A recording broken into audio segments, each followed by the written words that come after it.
Assalamualaikum warahmatullahi wabarakatuh. Alhamdulillah wassalatu wassalamu ala Rasulillah. Segala puji bagi Allah Subhanahu wa taala, juga salawat dan taslim besar Muhammad sallallahu alaihi wasallam. Pertama-tama saya mohon maaf terlambat, qadarullah. Tadi saya memang ambil jalan alternatif lewat Sudirman, tapi rupanya ditutup. Jadi harus mutar dari Kebun Jeruk, masuk lagi ke Tol Jor, kemudian saya baru masuk keluar dari Cipete, masuk ke sini akhirnya gitu. Tapi insya Allah dengan menunggunya teman-teman sekalian di majelis ilmu di rumah Allah tetap dicatat pahala oleh Allah Subhanahu wa taala. Kita masuk ke dosa besar ke-89 kalau yang saya tulis di buku ini. Tolong kalau ada yang ikuti dengan tulisan, saya dibantu juga setiap pertemuan diingatkan. Kemarin dosa besar yang ini Ustadz judulnya ini gitu kan. Jadi tidak terulang. Kalau sesuai dengan apa yang saya tulis di sini adalah dosa besar ke-89, memisahkan antara orang tua dengan anaknya. Dosa besar ke-89 memisahkan antara orang tua dengan anak. Seperti biasa saya berikan kronologi saya terlebih dahulu. Di dalam Islam ada dua hal yang merupakan hubungan yang dikenal dengan hubungan dengan manusia. Ada namanya silaturahim dan ada namanya ukhuwah. Silaturahim adalah istilah yang digunakan dalam agama kita apabila seseorang menjalin hubungan dengan orang yang memiliki hubungan darah dengannya. Dan orang yang terdekat dalam silaturahim ini adalah orang tua dengan anak, kemudian antara saudara dengan saudaranya, kemudian antara seseorang dengan pasangan hidupnya, lalu kemudian siapa saja memiliki jalur nasab dengannya. Kata Nabi SAW, telusurilah jalur nasab kalian, agar kalian lebih mudah untuk silaturahim. Saya sudah pernah ingatkan, keliru kalau ada orang mengatakan dia ingin bertemu dengan temannya atau dia mendatangi rumah temannya dan dia mengatakan saya baru silaturahim. Ini keliru. Selama temannya itu tidak ada hubungan rahim sama dia, artinya tidak ada hubungan darah dengannya secara langsung, berarti bukan silaturahim. Itu istilah yang kedua. Saya baru menjalin ukhuwah. Atau misalnya diadakan pertemuan antara sesama orang dari kota A, misalnya kota Jakarta, maka dikatakan menjalin ukhuwah antara warga Jabotabek misalnya. Nah itu lebih tepat daripada dikatakan silaturahim, gitu kan. Karena silaturahim ini umumnya digunakan untuk istilah orang yang punya hubungan darah. Kalau ukhuwah bebas saja, siapa saja yang merupakan atau mengucapkan syahadat, kerabat atau bukan, maka umumnya bisa menggunakan ukhuwah, tapi lebih tepatnya kalau orang yang tidak punya hubungan kerabat. Dua-duanya dianjurkan untuk dijaga dalam agama Islam. Kalau menjaga silaturahim, hadisnya cukup banyak. Di antaranya hadis Nabi SAW yang sahih, siapa yang ingin diluaskan rezekinya, diberkahi umurnya, maka semestinya dia melanjutkan hubungan silaturahim. Jadi memang dianjurkan di dalam agama kita untuk melakukan hal tersebut. Kemudian juga Nabi SAW sendiri mencontohkan untuk menjaga rahim, dan berhubungan dengan rahim juga ini pasangan hidup ya. Makanya dalam hadis Bukhari pernah ada teman-teman Khadijah datang ke Madinah setelah meninggalnya Khadijah tentunya ya. Kemudian Nabi SAW melihat mereka, lalu Nabi SAW mengikram, menyembelihkan kambing dan memasakkan buat teman-temannya Khadijah. Lalu Aisyah bertanya radhiyallahu anha, kenapa ya Rasulullah? Siapa mereka ini? Kata Nabi SAW, mereka adalah sahabat-sahabatnya Khadijah. Nabi SAW tetap menjalin dan mengingat hubungan rahimnya dengan Khadijah, walaupun istrinya sudah meninggal, dengan cara menghormati teman-temannya ya. Dan ini memang dalam agama kita ada.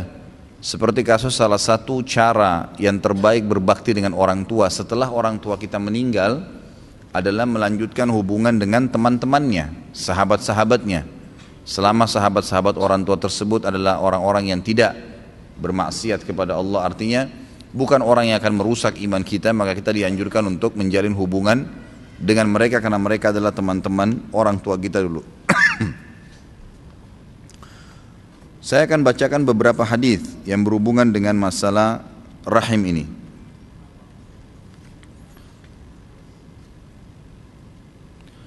Allah subhanahu wa ta'ala menyebutkan dalam surah, bukan hadis sebagai dalil ya, Al-An'am atau An-Nisa, maaf, An-Nisa ayat 1.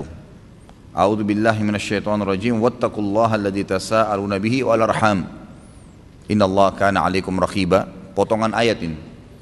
Selalulah kalian patuh dan tunduk kepada Allah dalam segala hal, mengerjakan perintahnya dan meninggalkan larangannya, dan jagalah hubungan silaturahim kalian dengan kerabat yang punya hubungan darah.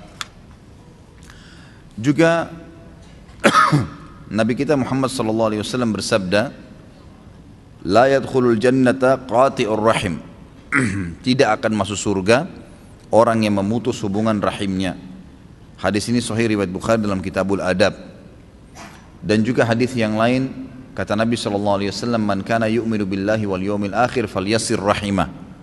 Siapa yang mengaku beriman pada Allah dan hari akhir, maka hendaklah dia menghubung atau menjalin hubungan silaturahimnya dengan kerabat dekatnya. Hadis Bukhari dan Muslim. Juga mohon maaf, disebutkan di dalam hadis yang lain, kata Nabi SAW, silu arhamakum walau bisalam. Sambunglah rahim kalian, orang-orang yang punya hubungan darah dengan kalian, walaupun hanya dengan mengucapkan salam ya, dan ini diriwayatkan oleh Bazzar dan juga masih diselisihkan oleh para ulama tentang kesahihannya, tapi umumnya dipegangi oleh ulama karena maknanya adalah sejaran dengan makna-makna hadis yang sahih. Jadi hadis dhaif itu akan ditolak secara mutlak kalau terlalu lemah dan juga bertolak belakang dengan hadis-hadis yang sahih. Tapi kalau dia lemahnya bukan karena ada orang yang pembohong di situ, hanya sekedar mungkin ada orang yang pernah lupa hadisnya, dan juga dia tidak bertolak belakang dengan hadis yang lebih kuat, artinya sejalan, maka berarti hadisnya dipegangi atau diambil ya, dipegangi atau disatukan dengan hadis-hadis yang sahih. Kemudian juga Allah Subhanahu wa taala berfirman dalam hadis qudsi, disebutkan oleh Abu Daud dalam Kitabuz Zakah dengan sanad yang sahih, yaqulullahu ta'ala anar rahmanu wa hiyar rahim, man wasalaha wasaltuhu wa man qata'aha qata'tuhu. Allah berfirman, akulah ar-Rahman yang maha pengasih, dan dia ditunjuklah makhluknya Allah yang bernama Rahim. Allah menciptakan makhluk yang bernama Rahim ya, kemudian Allah mengatakan siapa yang menyambungnya, menggunakannya ya, untuk melanjutkan hubungan dengan kerabatnya, maka aku akan menyambung hubungan dengannya, dan siapa yang memutus hubungan dengannya, maka aku akan memutus juga hubungan dengannya.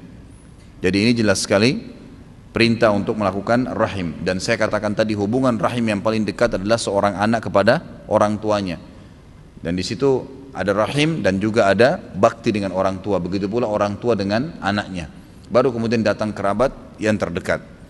Sementara istilah yang kedua adalah masalah ukhuwah, menjalin persaudaraan sesama muslim. Ini juga cukup banyak hadis yang sudah masyhur tentunya, di mana pasti saya yakin teman-teman sudah mengetahui hadis-hadis yang berhubungan dengan masalah menghormati ya sesama muslim, tidak menyakiti mereka gitu ya. Semua itu diperingatkan oleh Allah Subhanahu wa taala dalam banyak sekali dalilnya dan juga hadis Nabi sallallahu alaihi wasallam. Di antaranya sudah pernah ada saya sebutkan hadis-hadis ya.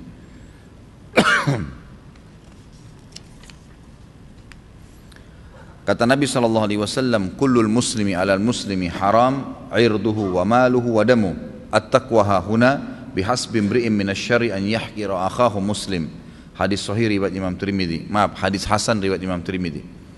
Setiap muslim terhadap muslim yang lain diharamkan kehormatannya, nggak boleh dicoreng kehormatannya, nggak boleh diganggu nama baiknya, hartanya nggak boleh ditipu, nggak boleh diambil, dan juga darahnya nggak boleh dilukai sehingga tumpah darahnya. Takwa, kepatuhan kepada Allah itu ada di sini. Lalu beliau tunjuk ke ala jantungnya. Dan cukuplah sebagai keburukan bagi seseorang dengan cara dia merendahkan saudaranya muslim. Artinya kita harus menghormati muslim. Di dalam hadis yang lain juga dikatakan, dan hadis ini diriwayatkan oleh Imam Bukhari, kata Nabi SAW, sibabul muslimi fusuq wa qitaluhu kufur. Mencela seorang muslim adalah termasuk perbuatan fasik, dosa besar, dan memeranginya termasuk perbuatan kufur, termasuk perbuatan kufur. Jadi penekanannya di sini ada ancaman kalau berbuat jahat kepada seorang muslim, berarti lawan pemahamannya atau dikatakan mafhum mukhalafahnya dalam ilmu ya usul fikih kita adalah yang dimaksud berarti kita dianjurkan untuk berbuat kebaikan. Hadis yang lain kata Nabi SAW riwayat Bukhari, la yu'minu ahadukum hatta yuhibbu li akhihi ma yuhibbu li nafsi. Tidak akan dianggap iman seseorang di antara kalian sempurna sampai dia mencintai saudaranya untuk saudaranya apa yang dicintai untuk dirinya sendiri. Hadis lain lagi riwayat Imam Muslim dan ada banyak hadis seperti ini ya. Kata Nabi SAW, al-muslimu akhul muslim la yadhlimuhu wa la yakhdhuluhu wa la yahkirahu wa la yahkiruhu bihasbi imri'in minasyar an yahkira akhahu muslim. Setiap muslim adalah saudara satu sama yang lain, mau warna kulitnya apa, sukunya apa, warga negaranya apa, pokoknya sesama muslim. Tidak boleh dia menzaliminya, tidak boleh dia membiarkannya terzalimi, dan tidak juga merendahkannya. Cukuplah seseorang berbuat keburukan dengan cara dia merendahkan saudaranya muslim. Ini semua dalil-dalil umumnya sudah pernah saya sampaikan sebelumnya, tetapi saya datangkan karena bahasan kita di dosa besar ke-89 ini tentang seseorang yang menjadi penyebab terputusnya silaturahim atau terputusnya ukhuwah itu. Kalau terputusnya silaturahim dan ini dimulai atau disebutkan oleh Imam Adz-Dzahabi tentang puncaknya dosa itu pada saat seseorang memisahkan antara orang tua dengan anaknya. Makanya Imam Adz-Dzahabi mengangkat hadis riwayat Imam Ahmad dan Imam Tirmidzi dan dihasankan, kata Nabi SAW melalui sahabat Abu Ayyub Al-Ansari radhiyallahu anhu, man farraqa baina walidatin wa waladiha farraqallahu bainahu wa baina ahibbatihi yaumal qiyamah. Barang siapa yang memisahkan antara seorang ibu dengan anaknya atau ayah dengan anaknya, orang tua dengan anaknya, maka Allah pasti akan memisahkan dia dengan orang-orang yang dicintai pada hari kiamat. Jadi ada ancaman di sini, dia menjadi penyebab. Misal ini contoh kasus saja. Banyak terjadi di Indonesia dan pernah terbongkar. Ada beberapa wanita yang bekerja di rumah sakit, bekerja sama dengan orang-orang tertentu yang tidak takut kepada Allah, yang menukar bayi orang. Menukar bayi ini berarti memutus silaturahim. Karena semestinya si bayi yang sedang si A misalnya anaknya si B diberikan kepada si C. Kadang-kadang kena masalah sepele. Si C ini pengen sekali jenis kelamin anak laki-laki. Lalu kemudian dibayarlah bidan atau suster atau siapa saja di rumah sakit, dan ini pernah kasus terjadi nyata di Indonesia. Lalu ditukar sama dia, karena bayi kalau baru lahir biasanya cuma tidak dikenal wajahnya, umumnya hampir sama semua, apalagi kalau kulitnya masih merah, cuman di kakinya kadang-kadang dikasih stempel atau misalnya diberikan tanda tertentu saja. Dan orang tua umumnya tidak memeriksa bayinya, didatangkan, disusuin, kemudian dibawa pulang ke rumah gitu kan. Nah ini terjadi, ini contoh kasus. Ada juga orang yang cerai antara suami istri, contoh kasus yang lain. Misal terjadi hal-hal yang tidak diinginkan, bercerailah suami istri. Hak asuh anak biasanya diperselisihkan di pengadilan. Kalau umumnya hukum fikih kita, kalau anak-anak umurnya 7 tahun, maka sudah boleh disuruh pilih, ikut ayah atau ikut ibu. Kalau di bawah 7 tahun biasanya disuruh ikut ibunya. Nah kadang-kadang ada muslimah, karena anaknya ikut dengan dia masih di bawah 7 tahun, dan dia mungkin masih terbawa rasa jengkel atau marah dengan mantan suaminya, maka dia putuskan dengan ayahnya anak ini, nggak boleh ketemu sama sekali. Dihilangkan alamatnya, dimatikan teleponnya atau diganti dan seterusnya. Sama halnya sebaliknya. Kadang-kadang ada ayah ya, yang memisahkan karena dia jengkel sama istrinya, maka diputuslah silaturahim antara si anak dengan mantan istrinya. Ini masuk dalam ancaman tadi, nggak boleh. Antum harus menyadari satu hal, bahwasanya kalau ada orang berbuat satu keburukan, maka yang sedang kita benci dan kita tidak inginkan adalah keburukan yang sedang ada padanya, bukan individunya. Fahami poin ini ya, karena banyak orang pada saat seseorang berbuat buruk pada dia, yang dia benci fisiknya orang itu, makanya selalu targetnya merusak fisiknya orang itu. Padahal bukan fisiknya yang bermasalah, karakternya, sifatnya atau perilakunya. Makanya itu yang semestinya kita perangin. Dan untuk memerangi karakter, Ini ada dua cara memang. Dengan cara menasehatin, meluruskan. Kalau tidak memang ada dengan cara hukuman, gitu kan? Hukuman seperti kita tahu dalam agama Islam ada cambukan, gitu kan? Ada peringatan. Tapi umumnya digunakan dengan nasihat-nasihat, dengan doa. Jadi tidak ada dalam Islam itu merusak fisik seseorang. Kalau kita makan jeruk misalnya, pernah sekali Bapak Ibu dan ikhwah akhwat sekalian makan jeruk. Jeruk di luar bagus, warna kulitnya orange, kemudian kita potong dua, pas dimakan dirasa kecut. Kan? Kalau antum membenci fisik jeruknya karena kecutnya jeruk yang dimakan tadi, maka semua jeruk kita nggak suka. Faham maksudnya ya? Jadi jangan fisik jeruknya, rasanya, belum tentu semua jeruk begitu. Kan gitu. Ini poin penting. Kalau kita faham poin ini, maka akan terbentuk sebuah kepribadian yang luar biasa dalam diri kita. Dan ini yang agama inginkan. Maka kalau orang sudah berbuat salah dan dia minta maaf, dia ingin meninggalkan karakter dia yang buruk, kita bisa terima. Faham maksudnya ya? Jadi kalau misalnya seorang istri atau seorang suami pernah berbuat salah, perilaku dia itu yang salah. Mungkin dia pernah berbohong, mungkin dia pernah melakukan satu perbuatan yang kita benci perbuatan salahnya. Jangan fisik orangnya. Karena fisik orangnya ini tidak ada hubungan sebenarnya dengan itu. Dia cuma ditunggangi oleh orang yang memiliki karakter, yang ruh itu, gitu kan? Nah kalau kalau kita benci perilakunya, kita akan berusaha terus menyerang dan memperbaiki perilakunya. Kapan sudah baik, maka kita terima kembali. Makanya dalam Islam dikasih contoh, kalau ada orang sebelum taubat, sebelum masuk Islam misalnya, bunuh orang lah, caci maki orang, benci Islam, beragam macam perbuatan. Kira-kira kalau dia sudah syahadat, dimaafin nggak? Dimaafin. Karena dianggap yang salah adalah perilaku dia membenci Islam dulu. Sekarang sudah ditinggalin sama dia, fisiknya nggak ada masalahnya. Fisik nggak berpengaruh di sini. Jadi poin ini penting untuk diketahui. Mohon maaf, sebentar lagi.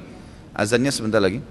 Jadi yang saya maksudkan di sini adalah fahami kalau ada hubungan yang masalah sehingga kita tidak memutus silaturahim itu dengan cara membenci perilaku ya setiap orang yang sedang bermasalah dengan kita. Dan yang kita benci adalah perilaku yang satu itu, persubstansial. Misal, kata Nabi SAW, janganlah seseorang mukmin laki-laki membenci istrinya yang mukminah, karena kalau dia benci satu sifat, dia masih mendapatkan sifat-sifat yang lain yang baik. Seorang istri mungkin dia kadang-kadang punya satu sifat yang kadang-kadang dia malas lakukan, suaminya masih sementara perbaikin. Jangan istrinya dibenci semuanya, padahal sebenarnya cuma satu sifat itu saja. Misal kadang-kadang kalau disuruh dia masih telat untuk mengambilkan air, jangan dianggap istri saya ini ahli neraka, padahal sebenarnya cuma substansial kecil. Nah ini banyak orang seperti ini kan itu.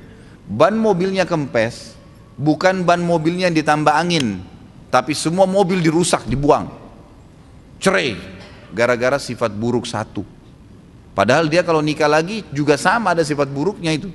Nggak ada manusia yang sempurna, gitu kan? Maka gorogrotin, perbaikin tanda kutip keburukan yang substansial itu, maka kita akan hidup tenang dan kita akan jauh dari ancaman dosa yang tadi saya sebutkan. Begitu pula dengan ukhuwah, teman-teman sekalian. Jangan pernah kita memutus ukhuwah dengan seseorang karena satu perilaku dia. Karena masih banyak perilaku-perilaku lain, apalagi sampai membenci fisiknya. Makanya dalam Islam kalau ada orang yang kena had itu dipukul, dibunuh ya, kayak misalnya dia membunuh di penggal lehernya, atau kita lagi jihad, kemudian kita sudah menusuk seorang kafir, kemudian dia mati. Di dalam Islam nggak ada mutilasi, nggak boleh injak-injak, nggak boleh dipotong-potong kupingnya, diiris-iris badannya, nggak boleh. Karena dengan dia mati, keburukan yang tadi berbahaya itu sudah hilang. Jangan dibenci fisiknya, karena fisik dia pun adalah ciptaan Allah Subhanahu wa ta'ala. Saya tutup dengan kalimat saya, jangan Anda salah ditunggangi oleh syaitan untuk melakukan dosa, mendapat dosa dari hak Anda sebenarnya. Begini maksudnya, ada pencuri mencuri sendal kita di masjid. Pada saat kita keluar nggak ada sendalnya. Apa yang kita bisa lakukan di sini secara syar'i? Tanyakan diri sendiri. Hukum agama saya boleh lakukan apa ya? Yang pertama kita boleh doakan dia. Hak kita, terdolimi. Ya Allah, patahkan kakinya. Bisa. Ini saya kasih contoh yang paling parah lah. Kalau dia jengkel, mungkin sendalnya baru dibeli, mungkin dia beli ke sendal mahal, dicuri, dia doakan seperti itu. Bolehkah dalam Islam? Boleh, karena dia terzalimi. Ya kan gitu. Boleh juga dia berdoa lain, ya Allah kembalikan sendal saya, berikan dia hidayah, dan ini lebih baik, mudah-mudahan dia kembalikan. Itu nggak ada masalah, dan keduanya nggak ada salah, gitu kan? Karena kita sedang mengambil hak kita. Yang tidak boleh kalau anda mencaci maki si pencuri. Perhatikan ya, karena cacian dosa, dan tidak ada celah pintu syar'i yang membolehkan kita untuk mencela dia, mendoakan dia, meminta kepada Allah hak kita pada dia, boleh. Karena kalau dia mencuri, dia dosa dengan curinya, dan kita mencaci maki, kita berdosa dengan caciannya. Ini poin berhubungan dengan masalah yang kedua, masalah ukhuwah tadi. Jadi kita akan lebih mudah silaturahim, akan lebih mudah menjalin ukhuwah pada saat kita fahami poin ini. Sekali lagi, kalau jeruk kita makan sekali kecut, dan kita ambil tolok ukur itu satu kepada semua jeruk, seumur hidup kita tidak akan makan jeruk. Sekali kita cium bau ikan amis, kita anggap semua ikan akan sama, maka kita tidak akan pernah makan ikan seumur hidup. Dan akhirnya banyak sekali hal-hal yang boleh dalam agama kita haramkan diri kita. Nah, gitu. Jadi harus pahami persubstansial. Persubstansial. Pakai baju koko sekali, ternyata gerah karena panas. Bukan berarti semua baju koko akan panas kalau dipakai. Fahamin poin ini, maka akan aman dari dosa yang saya bahas tadi. Baik, kita lanjutkan seperti biasa. Silakan kalau ada yang mau bertanya ditulis di kertas. Subhanakallahumma bihamdika asyhadu an la ilaha illa anta astaghfiruka wa atubu ilaik. Wassalamualaikum warahmatullahi wabarakatuh. Assalamualaikum warahmatullahi wabarakatuh. Alhamdulillah wassalatu wassalamu ala Rasulillah. Allah Subhanahu wa taala mengajarkan kepada kita apa yang tadi saya titik beratkan itu, agar setiap orang di antara kita hanya membenci atau tidak menyukai apa yang berhubungan dengan kesalahan seseorang secara substansial. Saya kasih contoh yang lain. Seorang wanita tidak menutup auratnya di luar sana, dosa atau enggak? Dosa. Pada saat dia masuk ke masjid, dia pakai mukennah rapat, tertutup semua auratnya. Lalu dia sholat, dia ikuti semua syarat-syarat dan rukun. Wudunya benar, hadap kiblat benar, bacaannya benar, gerakannya benar. Sahkah sholatnya? Sah.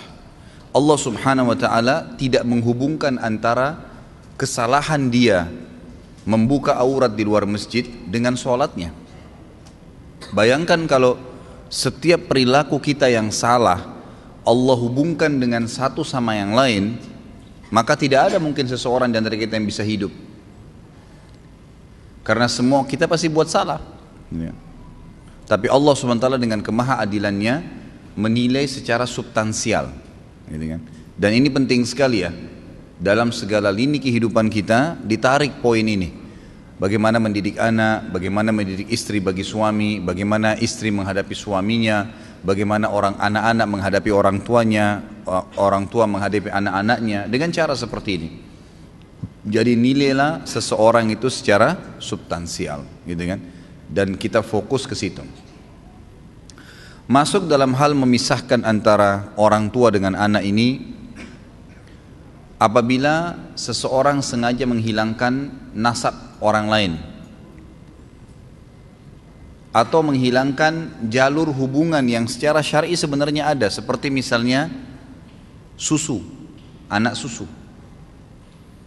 Saya berapa kali tekankan teman-teman yang memiliki tempat penyimpanan donor ASI itu agar ASI yang diambil dari seorang wanita dicatat namanya siapa, alamatnya, karena kalau susu yang dia donorkan tadi diminum oleh bayi, ada pendapat yang kuat walaupun cuma satu kali saja tapi si bayi sampai kenyang, maka anak itu sudah merupakan anak susunya pemilik ASI tadi.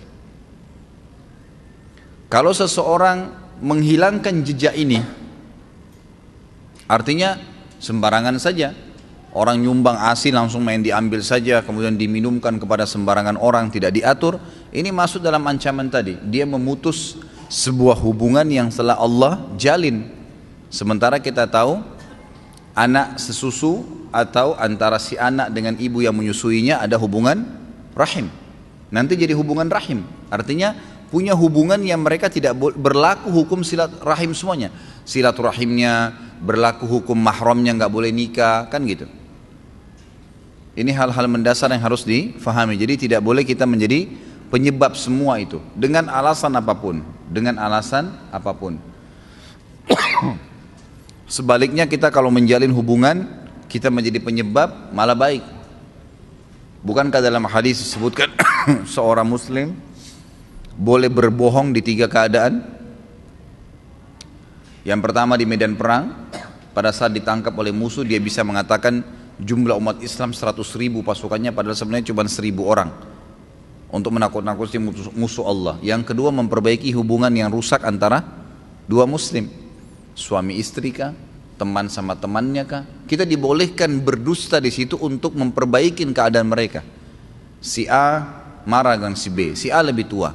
Lalu kita berkata datang kepada si A, sebenarnya si B merasa bersalah dan dia hanya berat saja memulainya. Mungkin karena anda lebih tua, alangkah baiknya kalau anda lebih dulu menegur. Padahal sebenarnya si B nggak ngomong apa-apa kepada si C atau nggak ngomong apa-apa sama kita. Sama halnya kita datang kepada si B yang mengatakan si A itu sebenarnya juga merasa bersalah, tapi karena dia lebih tua, jadi dia merasa gengsi untuk datang memulai. Maka kamulah yang memulai misalnya. Ini contohnya, gitu kan? Jadi kita memperbaiki keadaan. Sebenarnya suami kamu tuh sayang, sebenarnya istri kamu cinta. Padahal sebenarnya kita tidak tahu hakikatnya. Tapi di sini memperbaiki keadaan malah dianjurkan. Tidak boleh memutus dan merusak, gitu kan? Sama halnya pembicaraan antara suami istri, menjaga perasaan orang lain. Istrinya udah setengah mati masak, asin memang, enak nggak? Enak. Tapi lain kali garamnya kurangin ya nggak apa-apa. Tapi kita sudah sebenarnya tadi kurang enak ini nggak enak, tapi kita katakan enak, gitu kan? Seperti itu. Jadi dari apa yang saya jelaskan tadi, poin ke-25 dalam kitab Al-Kabair ini saya masukkan dalam kategori dosa besar ke-89 tentang memisahkan antara seseorang dengan rahimnya. Puncaknya adalah memisahkan antara anak dengan orang tuanya atau orang tua dengan anaknya, dan saya sudah berikan banyak contoh tadi. Saya juga mengajak teman-teman sekalian untuk hadir insyaallah hari Sabtu tablik akbar kita berhubungan dengan masalah lanjutan dari Khulafaur Rasyidin Ali bin Abi Thalib. Insyaallah semoga Allah berikan taufik dan kita dimudahkan untuk bisa hadir, dan saya juga diberikan kemudahan untuk bisa menyampaikan yang terbaik, karena memang ini target saya insyaallah sebelum Ramadan kita bisa menyelesaikan 6 orang sahabat. Mudah-mudahan ya, saya tidak bisa janjikan, tapi yang jelas insyaallah kalau nanti hari Sabtu ini kita berhasil dengan izin Allah membahas Ali bin Abi Thalib, kita akan usahakan bulan depan itu di bulan Mei bisa membahas sahabat yang lain, Talha atau Zubair, dari 10 orang yang jamin masuk surga. Kemudian insyaallah bulan Juni sebelum Ramadan kita akan coba bahas satu lagi ya, mudah-mudahan, karena memang bahasan tentang sahabat ini kurang lebih ada 100 orang sahabat yang akan kita bahas. Jadi kita butuh 100 bulan ya, kalau per bulan 1 orang. Dan insyaallah mudah-mudahan lain waktu kalau Allah mudahkan nanti mungkin bisa saja dalam 1 bulan kita bahas 2 orang sahabat. Allahu a'lam. Nah, nanti kita lihat keadaannya. Saya bacakan pertanyaan. Sebelum saya baca ya, bahasan masalah silaturahim. Jangan tanya lagi masalah perbankan, asuransi, pernikahan ya. Saya mu'allaf tapi orang tua saya masih kafir. Apakah ketika saya berkunjung ke rumahnya bisa disebut silaturahim, dan bolehkah saya berdoa untuknya? Silaturahim tetap dihitung silaturahim walaupun kerabat kita itu dalam keadaan kafir. Dan ingat, tadi saya titik beratkan ya, orang tua kita yang masih dalam keadaan kafir, kemudian saudara kita dalam keadaan kafir, jangan difahami momok kafir ini, kalimat kafir ini berarti harus diperangi, harus dibantai. Ini lembutkan. Kalimat kafir itu bukan berarti harus dibantai, enggak. Kita membenci kekufuran yang ada padanya, jangan benci fisiknya. Makanya dalam Islam tetap silaturahim. Allah SWT menyuruh kita melanjutkan hubungan silaturahim walaupun mereka dalam keadaan kafir, orang tua kita. Tetap disuruh berlemah lembut, tetap disuruh memenuhi kebutuhan mereka, tapi satu hal saja, tidak mentaati mereka pada hal-hal yang berbau kemaksiatan kepada Allah. Orang tua kita kafir atau tidak, yang sedang kita silaturahim dengan mereka, tetap kita tidak boleh patuhi kalau berbau kemaksiatan. Udahlah nak, murtad aja atau kembali ke agama ini. Sudahlah nak, seorang ibu yang bilang kata pada anaknya, bukalah jilbab kamu, dan seterusnya, ya. Melanggar hukum Allah. Kata Nabi SAW, la ta'ata li makhlukin fi maksiyati khalik.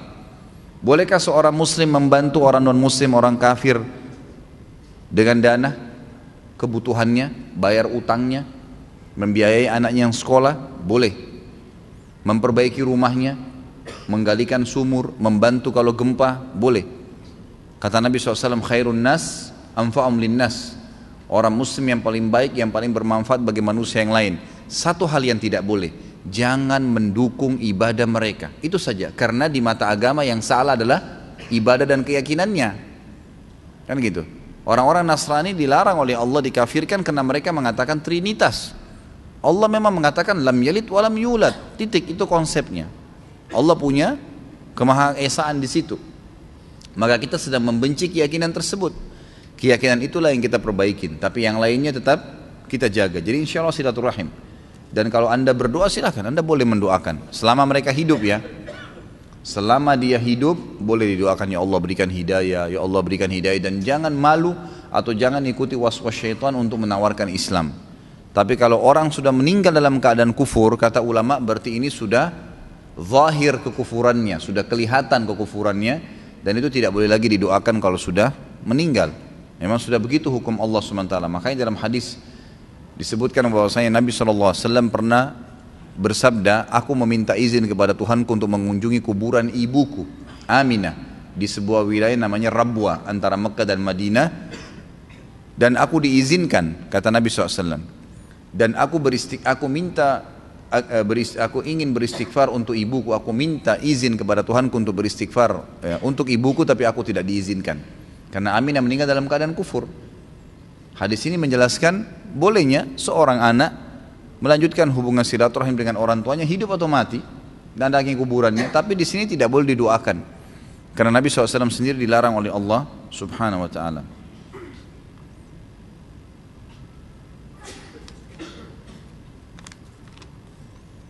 Apabila seseorang terlambat datang saat sholat dan dia mendapati imam sedang ruku, lalu ia mengikutinya, namun di saat rukuknya belum sempurna, imam telah berdiri kembali untuk i'tidal, apakah dia telah kehilangan satu rakaat? Kita sedang bahas silaturahim, jangan tanya lagi masalah sholat. Dan ini bab sholat, Masya Allah, dalam bahasan kita ini hampir 100 dosa-dosa besar. Hampir setiap pertemuan pasti ada masalah sholat, nggak selesai-selesai ya. Kalau dia sudah takbir dengan izin Allah Subhanahu wa taala, yang ada pendapat ya, yang paling ringan mengatakan dia mendapatkannya. Kalau dia sudah sempat takbir, imamnya masih ruku dan dia berusaha gerakannya bertepatan pas dia mau ruku, imamnya berdiri, maka insya Allah dia dapat. Selama imamnya belum sempurna dalam gerakan setelah ruku, maksudnya i'tidal. Kalau imam sudah sami Allahu liman hamidah berdiri, nggak ada. Tapi kalau baru dia mau berdiri, baru dia mau angkat kepalanya, si makmum datang takbir, kemudian dia ruku, insya Allah dia dapat dengan izin Allah. Di alam barzah nanti yang disiksa adalah ruh atau jasad? Ruh saja. Ruh. Hadisnya sahih riwayat Bukhari. Dan sudah pernah saya jelaskan, kita memiliki 4 fase kehidupan. Alam azali sebelum jasad kita yang diciptakan, alam-alam ruh saja, gitu kan? Kemudian ada alam dunia yang sekarang kita laluin, dan ini digabung antara ruh sama jasad. Kemudian ada alam barzah yang ruh saja, tidak ada jasad di situ. Kemudian ada alam akhirat yang di sana akan bergabung ruh sama jasad, tapi jasad kita jasad baru diciptakan oleh Allah SWT. Ini sudah jelas semua dalilnya kok. Sudah sering saya sampaikan tentang masalah itu. Ya.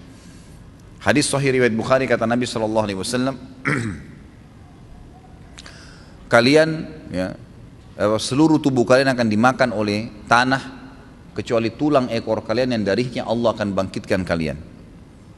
Berarti di sini pembangkitan melalui kuburan atau dari kuburan nggak ada jasadnya. tulang semua akan dimakan oleh tanah tubuh kita kecuali tulang ekor. Artinya yang tidak akan dimakan tanah dengan izin Allah tulang ekor. Memang ada orang tulangnya lain, ada sendi, ada tangannya, ada lengannya yang tidak dimakan, ada tengkorak kepalanya, iya. Tapi tidak semua orang begitu. Umumnya bisa dimakan oleh tanah, tapi tulang ekornya dijamin oleh Nabi SAW tidak akan dimakan oleh tanah. Nanti darinya lah kalian akan dibangkitkan.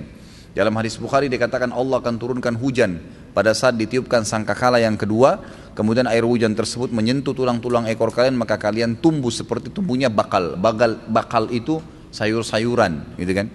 Itu sayur-sayuran seperti itu. Jadi memang di alam barzah itu yang mengelaluinya, penyiksaannya, kan gitu, adalah ruh. Pertanyaan mungkar nakir semua itu adalah ruh.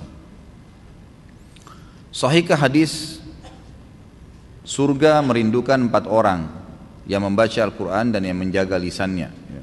Hadis sahih. Kalau saya tidak salah riwayat Imam Tirmidzi, hadis hasan sahih.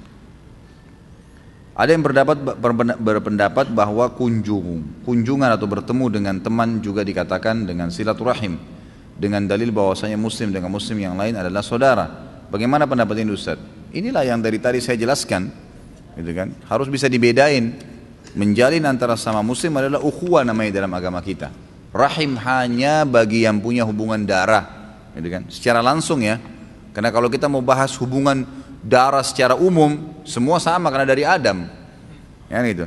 Tapi Nabi SAW memberikan gambaran rahim itu adalah orang yang punya hubungan langsung. Sebuah hadis Bukhari pernah ada seorang sahabat, ini bukti bahwasanya Nabi bedain ya. Ada seorang sahabat mengeluarkan dirham dari kantongnya, lalu dia berkata, ya Rasulullah, dirham ini saya tadi mau keluarkan dan saya temukan ada 2 orang. Yang satu fakir, kerabat saya, punya hubungan kerabat, rahim. Yang satu orang muslim umumnya, tidak ada hubungan kerabat sama saya. Mana lebih baik yang saya kasih? Kata Nabi SAW, kalau kau berikan kepada kerabatmu yang punya hubungan kerabat sama kamu tadi, kau akan mendapatkan 2 pahala. Pahala silaturahim dan pahala sedekah. Berarti kan Nabi SAW pisahin nih. Bukan rahim secara global, karena kalau kita katakan dari Adam akan kembali semua, tapi di sini Nabi bedain kan. Dari pertanyaan sahabat, yang ini punya hubungan kerabat sama kamu, yang ini bukan, gitu kan. Seperti itu gambarannya. Saya tinggal dengan orang tua angkat, namun kondisi keluarga kami kurang baik, di mana ketika marah, ibu angkat saya mengungkit semua kebaikan yang sudah diberikan kepada saya. Sedangkan sampai saat ini saya belum pernah berbakti dengan orang tua kandung saya. Apakah saya harus hijrah keluar dari rumah orang tua angkat saya dan kontrak dengan mengajak orang tua kandung saya? Orang tua kandung saya tinggal ibu saya saja. Mohon bantuannya Ustaz. Kalau saran saya iya, saran saya iya. Anda kalau sudah tahu mana orang tua Anda yang sebenarnya, maka itu yang wajib. Masalah orang tua angkat itu, kita perlu balas kebaikan orang, gitu kan? Tapi bukan berarti harus tinggal di rumahnya. Dari sisi lain, pernah kita bahas ya, ada dosa besar yang kita pernah bahas, saya tidak ingat nomornya, ada namanya mannan. Mannan itu termasuk dosa besar orang yang suka menyebut-nyebut kebaikannya. Ya. Itu nggak boleh. Ya. Itu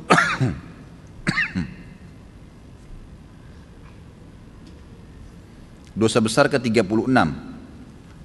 Kalau yang pegang bukunya di halaman 103, saya ingatkan kembali. Allah Subhanahu wa taala berfirman tentang tidak bolehnya menyebut-nyebut kebaikan. Jadi itu dosa ya, dosa besar. Saya sudah pernah bantu kamu, saya sudah 10 tahun berikan kamu beasiswa, saya sudah biayai kau dari kecil, nggak boleh. Sampai sebagian ulama mengatakan karena tegasnya larangan di sini, sampai-sampai orang tua pun tidak boleh bilang sama anaknya, nggak perlu. Padahal itu anak sendiri ya. Apalagi kalau dibalik, anak bilang ke orang tuanya atau saudara bilang sama saudaranya, itu nggak boleh sama sekali. Kata Allah SWT, Allah menjelaskan dalam Al-Baqarah 264 penyebab dibatalkannya pahala bagi orang yang pernah bersedekah karena menyebut-nyebutnya. Kata Allah, a'udzubillahi minasyaitonirrajim, ya ayyuhalladzina amanu la tubtilu shadaqatikum bil manni wal adza. Al-ayah. Hai orang-orang yang beriman, jangan sampai kalian menghilangkan pahala sedekah kalian dengan menyebut-nyebutnya dan menyakiti perasaan si penerima. Suami bilang sama istrinya, sudah berapa tahun saya biayai kamu? Bukankah saya sudah bantu orang tuamu? Bukankah begini dan bukankah begitu? Perlu satu hal digarisbawahi teman-teman sekalian ya. Setiap perbuatan baik yang kita lakukan kepada orang lain, sebenarnya kalau kita fikir secara spiritual, secara keimanan, yang mendapatkan manfaat siapa? Saya. Bukan dia, karena dia hanya mendapatkan secara fisik duniawi. Saya berikan dia 5.000, dia hanya bisa beli air mineral dan segalanya. Tapi saya dapat apa? Pahala yang besar, mungkin 5.000 pahala. Tidak tahu, mungkin 5 juta, gitu kan? Makanya Abdullah bin Umar radhiyallahu anhu, beliau kalau tidak datang orang yang datang minta-minta ke rumahnya, beliau keluar mencari. Karena bagi beliau sebenarnya, beliau yang membutuhkan pahala itu. Bayangkan kalau tidak ada fakir miskin, tidak ada minta-minta. Kita dapat pahala sedekah dari mana? Gitu kan? Kalau tidak ada cobaan, kita dapat pahala sabar dari mana? Nggak ada. Itu warna kehidupan. Ya. Harus difahamin. Jadi jangan pernah merasa orang lain butuh sama saya. Keliru teman-teman sekalian. Kita yang butuh kepada orang, itu yang betul. Keliru. Gitu kan? Ada teman-teman dai nggak mau datang ceramah, kesannya jual mahal. Sebenarnya kalau dia faham, dia yang butuh dengan jemaahnya, bukan jemaahnya yang butuh. Karena kalau antum hadir di pengajian ana seperti ini, ikhwah dan akhwat sekalian, yang dapat manfaat lebih besar siapa? Saya sebenarnya. Antum secara individual dapat pahala ilmu, kan gitu, bisa diamalkan. Tapi saya mendapatkan pahala antum semua pada saat antum amalkan. Jadi sebenarnya yang lebih banyak mendapatkan manfaat adalah saya. Keliru kalau saya nggak datang, kebodohan. Saya biar terlambat, saya paksain datang, harus bisa dengan izin Allah, gitu kan? Mungkin dengan keniat seperti itu Allah masih membuat antum semua bisa bertahan dalam majelis. Itu sesuatu yang harus difahamin. Jangan selalu merasa diri kita yang dibutuhkan. Enggak. Adanya anak-anak, sebenarnya kita yang butuh dengan anak-anak itu, bukan anak-anak yang butuh dengan kita. Allah gantungkan kebutuhan mereka pada kita, artinya kita akan bersedekah secara mau atau tidak mau. Memberikan susunya, memberikan makan, pahalanya besar pada hari kiamat. Coba kalau nggak ada anaknya, bagaimana? Kan gitu, contoh-contoh saja. Ada istri, ada suami, dan banyak dalam dini kehidupan kita semuanya. Jadi jangan pernah sebut-sebut kebaikan. Sudah melakukan, lupain udah. Sudah ada malaikat yang catat. Kita ini enak sekali sebenarnya. Bayangkan kalau setiap amal kita disuruh catat sendiri sama Allah, bisa nggak? Udah ada bodyguardnya, catat, tidak pernah tidur Raqib dan Atid. Bahkan mulianya Allah SWT menyebutkan, atau Nabi SAW menyebutkan dalam sebuah hadis, kalau seorang hamba melakukan perbuatan dosa, maka Raqib akan berkata kepada Atid, jangan kau catat dulu, mungkin dia bertobat sebelum malam. Masih saling diingat ini, jangan dulu catat, mungkin dia taubat. Kalau sampai menginap, nggak taubat dari dosanya, baru dicatat dalam buku amalnya. Seperti itu. Jadi kita sudah sangat dimanjakan sama Allah SWT. Ada pencatatnya, tinggal berbuat saja. Mau berapa jumlahnya, malaikat sudah ahli, nggak pakai kalkulator nyatet. Kata Nabi SAW di dalam hadis yang sahih, ini saya tahu mungkin orang tua angkat antum tidak hadir ya, tapi mungkin bisa disampaikan ke beliau. Mungkin satu waktu Allah buka hidayah, dia bisa mendengarkan ceramah kita ini melalui YouTube, mungkin dia bisa tersentuh hatinya, kita nggak tahu, kita doakan. Tapi semua yang hadir di sini bisa ambil pelajaran, tidak boleh sebut-sebut kebaikan. Perhatikan ancaman yang sangat tegas bagi orang yang nyebut-nyebut kebaikannya. Thalathatun la yukallimuhumullahu wa la yanzuru ilaihim yaumal qiyamati wa la yuzakkihim wa lahum adzabun alim. Al-musbilu izarah wal mannanu wal munfiqu sil'atahu bil halfil kadhib. Ada 3 golongan yang mana Allah tidak akan berbicara kepada mereka pada hari kiamat. Ini sudah pernah saya kasih contoh ya. Kalau kita diundang oleh seseorang, misal presiden undang kita, semua orang yang diundang diajak ngomong kecuali kita sendiri. Nggak dilihat, nggak diajak ngomong. Gimana perasaannya? Semua orang ditanya kabarnya, dari mana asalnya. Ini lewat depan kita nggak ditanya, nggak diajak ngomong sama sekali. Padahal semuanya diundang. Pasti ada perasaan yang tidak nyaman. Ini cuma contoh rasional saja. Allah tidak akan ngomong sama mereka pada hari kiamat. Tidak akan melihat mereka. Dan Allah tidak akan mensucikan mereka di timbangan amal. Karena hari kiamat mungkin dosa seseorang 200, pahalanya 198, butuh 2 atau 3 pengampunan dosa supaya bisa masuk surga. Ada orang yang Allah maafin, udah deh dihapusin 5 dosanya, udah masuk surga, selamat. Tapi ini 3 golongan ini Allah nggak bantu. Butuh setengah pahala pun Allah nggak bantu, masuk neraka dulu. Nggak dilihat, nggak ada yang ngomong, dan tidak akan disucikan di timbangan hari kiamat. Dan mereka akan mendapatkan azab yang pedih, 4 ancaman. Yang pertama, orang yang memanjangkan pakaiannya melebihi mata kaki, isbal, yang sudah pernah saya jelaskan. Dan hadis ini pernah saya jadikan hujjah atau alasan. Ada orang yang bilang, oh isbal itu kan hanya dilarang kalau sholat.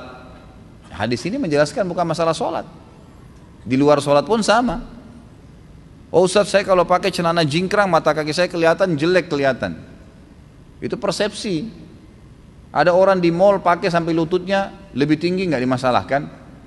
Ada orang lebih tinggi lagi setengah paha, nggak dipermasalahkan. Kenapa yang naik di atas mata kakinya dipermasalahkan? Karena seorang muslim dalam mengimani tauhid uluhiyah, mengesahkan Allah dari sisi ibadah, adalah meyakini semua yang baik dan bagus dan indah itu di mata dia, apa yang bagus dan baik serta indah di mata Allah. Yang buruk di mata dia adalah semua yang buruk di mata Allah. Sudah, mau seluruh dunia tidak suka, terserah. Yang penting bagi saya, Tuhan saya mengatakan seperti ini, kan gitu. Itu namanya mengesahkan Allah dari sisi uluhiyahnya, penyembahan Allah secara murni. Kemudian yang ketiga, yang pertama, orang yang memanjangkan pakaian melebihi mata kaki bagi laki-laki dari atas ke bawah, bukan dari bawah ke atas. Kaos kaki nggak ada masalah. Yang kedua, orang yang suka menyebut-nyebut kebaikannya yang pernah diberikan kepada orang lain. Bayangkan ini, pernah berbuat baik loh, disebutin malah jadi masalah. Dan yang ketiga adalah penjual yang melariskan barang dagangannya dengan sumpah dusta. Hadis yang lain, kata Nabi SAW, "Thalathatun la yakbalullah minhum sarfan wala adla, aqun wa mannanun wa mukadzibu bil qadar." Ada 3 golongan manusia yang mana Allah tidak akan menerima amal wajib maupun amal sunnah darinya, yaitu orang yang durhaka kepada kedua orang tuanya. Yang kedua, orang yang gemar menyebut-nyebut kebaikannya, dan orang yang mendustakan qadar, mendustakan takdir maksudnya, gitu kan? Jadi ada bahasan qada dan qadar, iman, rukun iman kita yang ke-6. Kalau qada itu keputusannya Allah, kalau qadar kapasitasnya, gitu kan? Jadi Allah SWT menciptakan semuanya, semua ini dengan qadanya Allah, keputusannya Allah, dan Allah berikan setiap qada ada kadarnya, ada kapasitas, gitu kan? Allah ciptakan lapar, ada kapasitasnya itu supaya laparnya bisa hilang, makan nasi sepiring, udah, itu kadar namanya. Orang capek, qada, keputusan Allah, ada kadarnya untuk menghilangkan capek itu. Semua punya qada dan qadar. Itu rukun iman kita, gitu kan?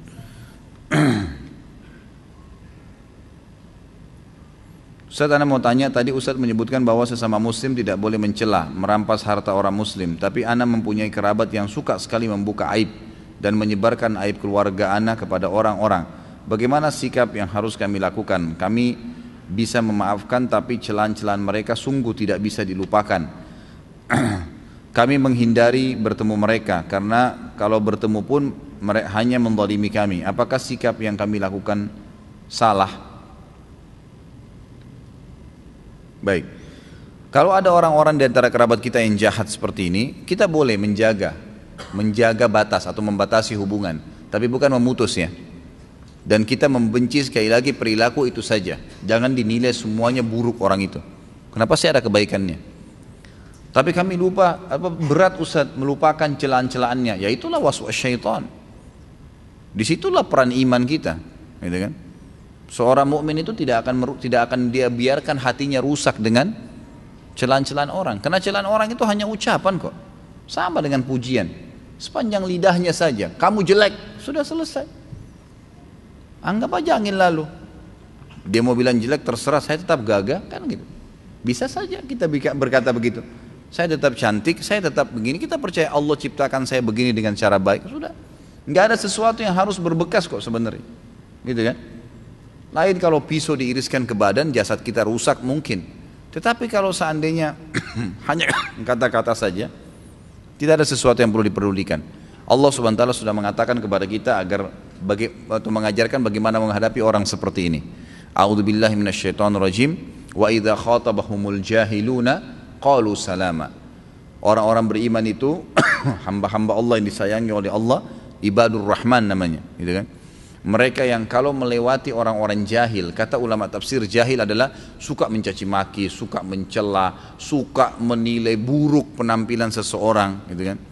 Maka mereka berkata salama, artinya oh udah ngomong terserah kamu deh, nggak usah peduli, biarin aja, tetap aktivitas kita sehari-hari. Kita biarin Raqib dan Atid mencatat kebaikan-kebaikan saja. Dia mau cerita terserah dia, hubungan dia dengan urusan dengan Allah Subhanahu wa taala. Dan kita juga harus tahu ya, tadi saya sudah jelaskan ada qadar ya, ada qada dan qadar. Subhanallah, kejahatan itu juga Allah ciptakan sebagai qada. Allah ciptakan kebaikan dan keburukan, gitu kan? Dan perlu kita ketahui juga punya qadar. Subhanallah, kejahatan juga punya qadar loh. Kalau dia meninggal, selesai kejahatannya. Atau kata ulama minimal per hari itu ada berhenti kejahatannya. Misal dia jahat dari pagi nih, pasti ada saatnya dia letih, dia jenuh, dia berhenti ke kamar mandi, dia berhenti makan, dia tidur, berhenti kejahatannya. Ada kadarnya itu. Kadang-kadang Allah SWT malah menghukum dia kalau dia sudah berlebihan. Mungkin dia meninggal tiba-tiba, mungkin dia jatuh, mungkin dia ini, mungkin dia itu. Banyak hal. Jadi nggak usah terlalu khawatir.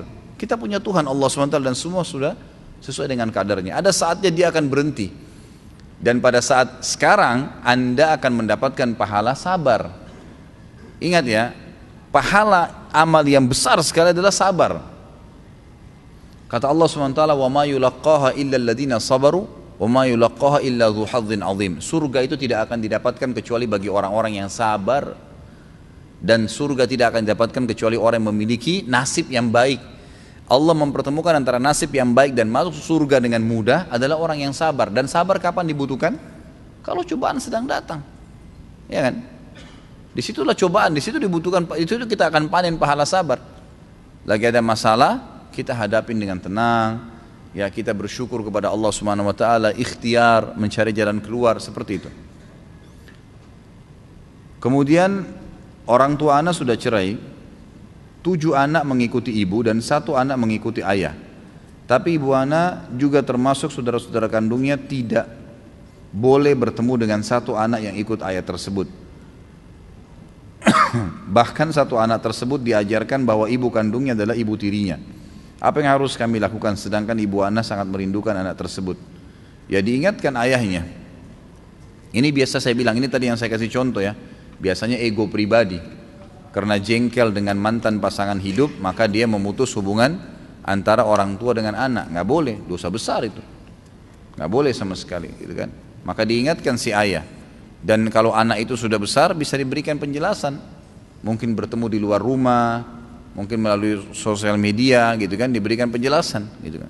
Yang jelas, jangan balas keburukan orang dengan keburukan kita. Jangan orang putus silaturahim, kita juga putus silaturahim. Jangan orang gibah, kita juga gibah. Dia dihukum, kita juga dihukum. Ngapain? Nggak usah ikut-ikutan. Apakah ada hukum puasa Rajab 10 hari? Sama sekali nggak ada. Semua hadis tentang puasa Rajab lemah, bahkan maudhu. Nggak ada puasa khusus. Rajab adalah bulan dari 4 bulan yang dimuliakan. Rajab, Dzulqa'dah, Dzulhijjah dan bulan Muharram. Allah sebutkan dalam surah At-Taubah ayat 36. Khusus masalah Rajab masuk dalam bulan-bulan yang dimuliakan, ya kan gitu. Kata Imam Qurtubi rahimahullah, Allah memuliakan ke-4 bulan ini, artinya siapapun yang beramal soleh di 4 bulan ini akan dilipat gandakan pahalanya, dan siapapun yang berbuat dosa dilipat gandakan hukumannya. Tetapi amal solehnya adalah amal yang sudah diperintahkan. Misal sholat 5 waktu, sholat sunnah, puasa sunnah, zikir pagi sore, bakti dengan orang tua, menjenguk orang sakit, silaturahim keluarga, semuanya amal soleh yang sudah ada perintahnya di bulan Rajab dan bulan Dzulqa'dah, Dzulhijjah dan bulan Muharram dilipat gandakan pahalanya dibandingkan bulan-bulan lain kecuali Ramadan. Itu yang dimaksud. Tapi kalau hadis yang puasa hari pertama Rajab diampuni dosanya, ada yang puasa sekian hari akan mendapatkan pahala para nabi-nabi dan beragam macam khurafat, semuanya hadis maudhu, hadis yang bohong. Nah, itu sudah diangkat oleh para ulama tentang masalah ini. Bagaimana pendapat tentang amal baik bukan sebab masuk surga, karena itu hak proraktif Allah ya. Ya memang benar, hadis Nabi SAW, tidak ada seorang pun di antara kalian yang akan masuk surga dengan amalnya. Kata para sahabat, Anda juga ya Rasulullah? Kata Nabi SAW, iya, saya pun juga. Semuanya masuk dengan rahmat Allah SWT. Kalau ada yang bertanya, lalu untuk apa orang beramal? Ya untuk meninggikan derajat di surga, untuk fasilitas lebih baik, sebagai bentuk kepatuhan kepada Allah, diberikan pahala, nanti pahalanya akan meninggikan derajat dia. Tapi kalau masuk ke dalam surga dengan rahmat Allah Subhanahu wa taala. Itu memang hadis sahih. Ana belum hafal zikir pagi dan sore. Bolehkah ana membacanya dan bolehkah tidak berurutan? Boleh. Enggak ada masalah. Boleh saja bawa bukunya, baca. Dan insya Allah kalau rutin dikerjakan maka akan boleh juga didengar, ya kan? Di radio kalau lagi di mobil, kalau di motor mungkin pakai headset dan seterusnya, itu bisa. Apakah benar seorang laki-laki yang tidak sholat Jumat 3 kali berturut-turut harus mengulangi syahadatnya? Ini pendapat ijtihad ulama. Kalau dalil tidak ada. Kalau dalil tidak ada. Ini pendapat Imam Syafi'i rahimahullah yang mengatakan karena Jumat itu wajib, kalau orang meninggalkannya secara sengaja maka dia kufur, gitu kan? Tapi jumhur ulama mengatakan tidak. Hanya saja ya dia berdosa besar sebagaimana dia tinggalkan sholat. Tinggal dilihat. Kalau dia meninggalkan sholat 5 waktu atau Jumat jahdan karena membangkang terhadap hukumnya, ini kufur, ulangi syahadatnya.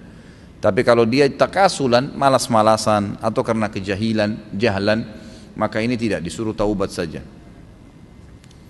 Apa amalan wajib dan sunnah bagi orang tua yang bayinya baru lahir? Tidak ada yang kalau yang wajib sebenarnya akikah, ya, akikah bayinya di hari ke-7. Kemudian kalau anak laki-laki 2 ekor kambing, kalau anak perempuan 1 ekor kambing. Kemudian mencukur rambutnya dan menimbang dengan timbangan perak atau emas, lalu bersedekah dengan jumlahnya. Itu yang sifatnya wajib. Kemudian yang termasuk wajib juga kalau tidak salah itu memberikan nama yang baik. Dan itu di hari ke-7 semua. Jadi tumpahkan darah, menyembelih untuknya, kemudian memberikan nama yang baik. Sunnah mentahniknya. Tahnik itu mengunyah kurma sampai halus dan menempelkan di langit-langit, di bagian dalam gusinya, gitu kan. Maka itu nanti diisap oleh dia dan itu sedikit saja, gitu kan. Sedikit sekali, tiap hari boleh diberikan, itu bagian daripada sunnah. Yang saya tahu seperti itu. Kalau kita bicara ruang lingkup wajib yang lebih jauh, tentu masuk dalamnya pendidikan, nafkah, yang itu. Saya bicara tadi itu yang masalah kalau baru lahir bayi. Tapi kalau global, lebih global, maka pendidikan anak juga termasuk dalam kewajiban. Ustadz punya buku nama-nama baik untuk anak? Tidak ada sebenarnya. Sering saya bawa ya, tapi malam ini kayaknya tidak terbawa. Kalau tidak salah yang saya bawa itu ada yang pesanan teman-teman masalah sifat sholat dan wudhu yang bergabung, yang bergambar itu dengan buku doa. Dan saya tidak tahu ada buku apa lagi yang saya siapkan tadi. Tapi ada, buku itu ada buku khusus nama-nama baik gitu kan. Nama-nama anak soleh, kalau apa, pilihan nama-nama untuk anak soleh, terbitan Pustaka Ibnu Umar. Kalau mau dicari sendiri silakan, kalau enggak mungkin Rabu depan insya Allah saya diingatkan, mudah-mudahan saya bisa bawakan. Apakah seorang anak yang orang tuanya bercerai dan ia tinggal dengan ibunya sedangkan ayahnya tidak peduli atau meninggalkannya disebut yatim atau mustahik? Enggak disebutkan yatim, enggak masuk dalam yatim. Yatim khusus definisi bagi anak-anak yang belum balik dan ayahnya meninggal. Kalau masalah ayahnya bengkalikan kewajiban nafkah itu tidak dikatakan juga tetap yatim. Karena hukum yatim sendiri ya. Hukum yatim sendiri. Orang yang mensponsori anak yatim akan seperti kata Nabi SAW, ana wa kafil yatim kahatini fil jannah. Saya dengan sponsor anak yatim seperti ini di surga. Artinya dekat sekali gitu kan. Jadi tengah dan jari telunjuk. Sebaik-baik rumah yang dalamnya ada anak yatim, siapa yang mengelus kepala rambut anak yatim maka setiap hari rambutnya diberikan pahala. Itu berlaku hanya bagi orang anak kecil yang belum balik ya, kemudian ayahnya meninggal. Jangan antum sudah balik ngaku yatim, atau sudah nenek-nenek kakek-kakek ngaku yatim. Ini nggak benar gitu kan. Jadi setahu saya dia bukan yatim, tapi apakah dia mustahik? Maksudnya mustahik itu berhak untuk dibantu? Jawabannya iya, mustahik. Ya, dia pantas untuk dibantu. Bahkan kalau dia dan ibunya tidak mampu, maka dia masuk dalam mustahik menerima zakat. Boleh menerima zakat mal. Bolehkah kita merapikan jenggot atau memotong sedikit? Ini sering ditanya ini. Kenapa harus dipotong? Beratkah? 1 lembar 10 kilo? Enggak, biarin aja, enggak apa-apa. Semisal awalnya kita di dalam masjid, terus kita ke toilet, lalu wudhu, lalu masuk masjid lagi. Apakah kita perlu sholat tahiyat masjid? Asalnya sholat tahiyat masjid itu hukumnya sunnah, gitu kan? Sunnah. Kalau antum sudah kerjakan awal pada saat masuk, kayak ini majelis ilmu, kemudian berhalangan butuh kamar kecil, kemudian anda keluar wudhu lagi, masuk masjid tidak perlu tahiyat masjid, cukup satu kali. Pertama hukumnya dia sunnah dan cukup dengan satu kali. Bahkan tahiyat masjid gugur hukumnya kalau antum datang masjid sudah ada sholat yang lain seperti sudah diiqamahkan salat wajib, maka sudah tidak lagi tahiyat masjid. Karena intinya sebelum duduk di masjid dianjurkan menghormati dengan sholat. Sunnahkah atau wajib? Sama. Ketika kita sedang sholat di depan kita ada anak kecil yang sedang bercanda, bolehkah kita menegurnya? Menegur seperti apa nih anak kecil lagi sholat? Saya nggak habis pikir bagaimana caranya kira-kira ditegur. Ya. Kalau yang saya tahu dibiarkan karena Nabi SAW membiarkan Hasan dan Husain bermain di punggung beliau, gitu kan? Sampai mohon maaf, sampai para sahabat waktu Hasan dan Husain sedang bermain di punggung Nabi SAW dan lama sekali sujudnya sampai para sahabat mengatakan kami mengira terjadi sesuatu pada Nabi SAW. Maksudnya beliau meninggal. Ternyata setelah salam baru kami sadar dan kami lihat ternyata di punggungnya ada Hasan dan Husain. Malah beliau biarkan SAW, jadi nggak usah ditegur. Kalau sedang sholat ya, kalau baru mau sholat itu boleh diingatkan. Malah lebih baik kalau diamankan kecuali kalau tidak ada tempat lain. Saat ini saya sedang menunggu kelahiran putra pertama saya. Semoga insya Allah Allah mudahin ya. Insya Allah rencananya putra saya akan beri nama Khalid, seperti nama antum Ustaz. Yang ingin saya tanyakan, arti lengkap dari nama Khalid apa Ustaz? Kemudian menurut huruf kha atau ha gitu. Syukran atas penjelasannya. Mohon doanya semoga putra saya kelak mempunyai pemahaman ilmu agama yang luas seperti antum dan kelak dengan ilmunya dapat bermanfaat kepada orang lain. Amin insyaallah. Mudah-mudahan lebih dari saya tidak ada apa-apanya. Orang lagi nuntut ilmu, saya sedang belajar. Saya datang cuma bacain kitab saja di sini, gitu kan. Kalau Khalid dari khalada yakhludu yang artinya sebenarnya kekal, ya, yang artinya kekal. Dan ada sahabat yang menggunakan nama ini Khalid bin Walid yang masyhur, gitu kan? Ya masyhur. Itu yang saya ketahui. Apakah dia menggunakan ha atau kha? Menggunakan kha. Makanya tulisannya KH. Itu betul dalam bahasa Indonesia. Jadi Khalid. Seperti Al-Qur'an mengatakan khalidina fiha tentang Al-Qur'an. Dari makna itu yang diambil, gitu kan? Dari makna itu. Insyaallah Allah mudahin. Insya Allah istri ana mau melahirkan. Masya Allah banyak mau melahirkan. Melahirkan bulan Mei, insya Allah dimudahin. Mohon doanya Ustaz agar Allah memudahkan proses kelahiran. Pertanyaan saya adalah jika seorang wanita yang sedang hamil dan belum membayar puasa Ramadan tahun lalu, bagaimana sebaiknya cara membayar puasa tersebut? Apa udurnya dia tahun lalu tidak puasa? Kalau udurnya dia juga karena hamil atau menyusui, ini bisa dibayar dengan fidyah. Bisa dibayar dengan fidyah. Fidyah adalah mengeluarkan makanan sama dengan ukuran zakat fitrah dan makanan pokok. Zakat fitrah kita di Indonesia apa? Beras. Dan ukurannya 2,5 kilo, kan gitu. Atau 4 liter kalau lebih, gitu kan. Makanya yang dikeluarkan. Fidyah juga sama, mengeluarkan nilai yang sama dengan zakat fitrah. Tinggal dikali jumlah hari yang kita tidak sempat puasa. Jadi kalau 15 hari berarti perharinya 2,5 kilo kali 15. Bolehkah dikeluarkan sekaligus? Boleh. Bolehkah ke satu orang? Boleh. Bolehkah dibagi banyak orang? Boleh. Gak ada masalah. Supaya jangan ada yang bertanya lagi gitu.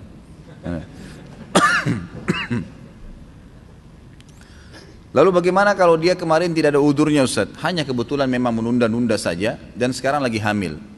Maka dia puasa, berusaha. Persepsi yang selalu ditanamkan di benak kita adalah sugesti positif. Saya bisa, saya mampu. Berdoa sama Allah, ya Allah bantulah saya.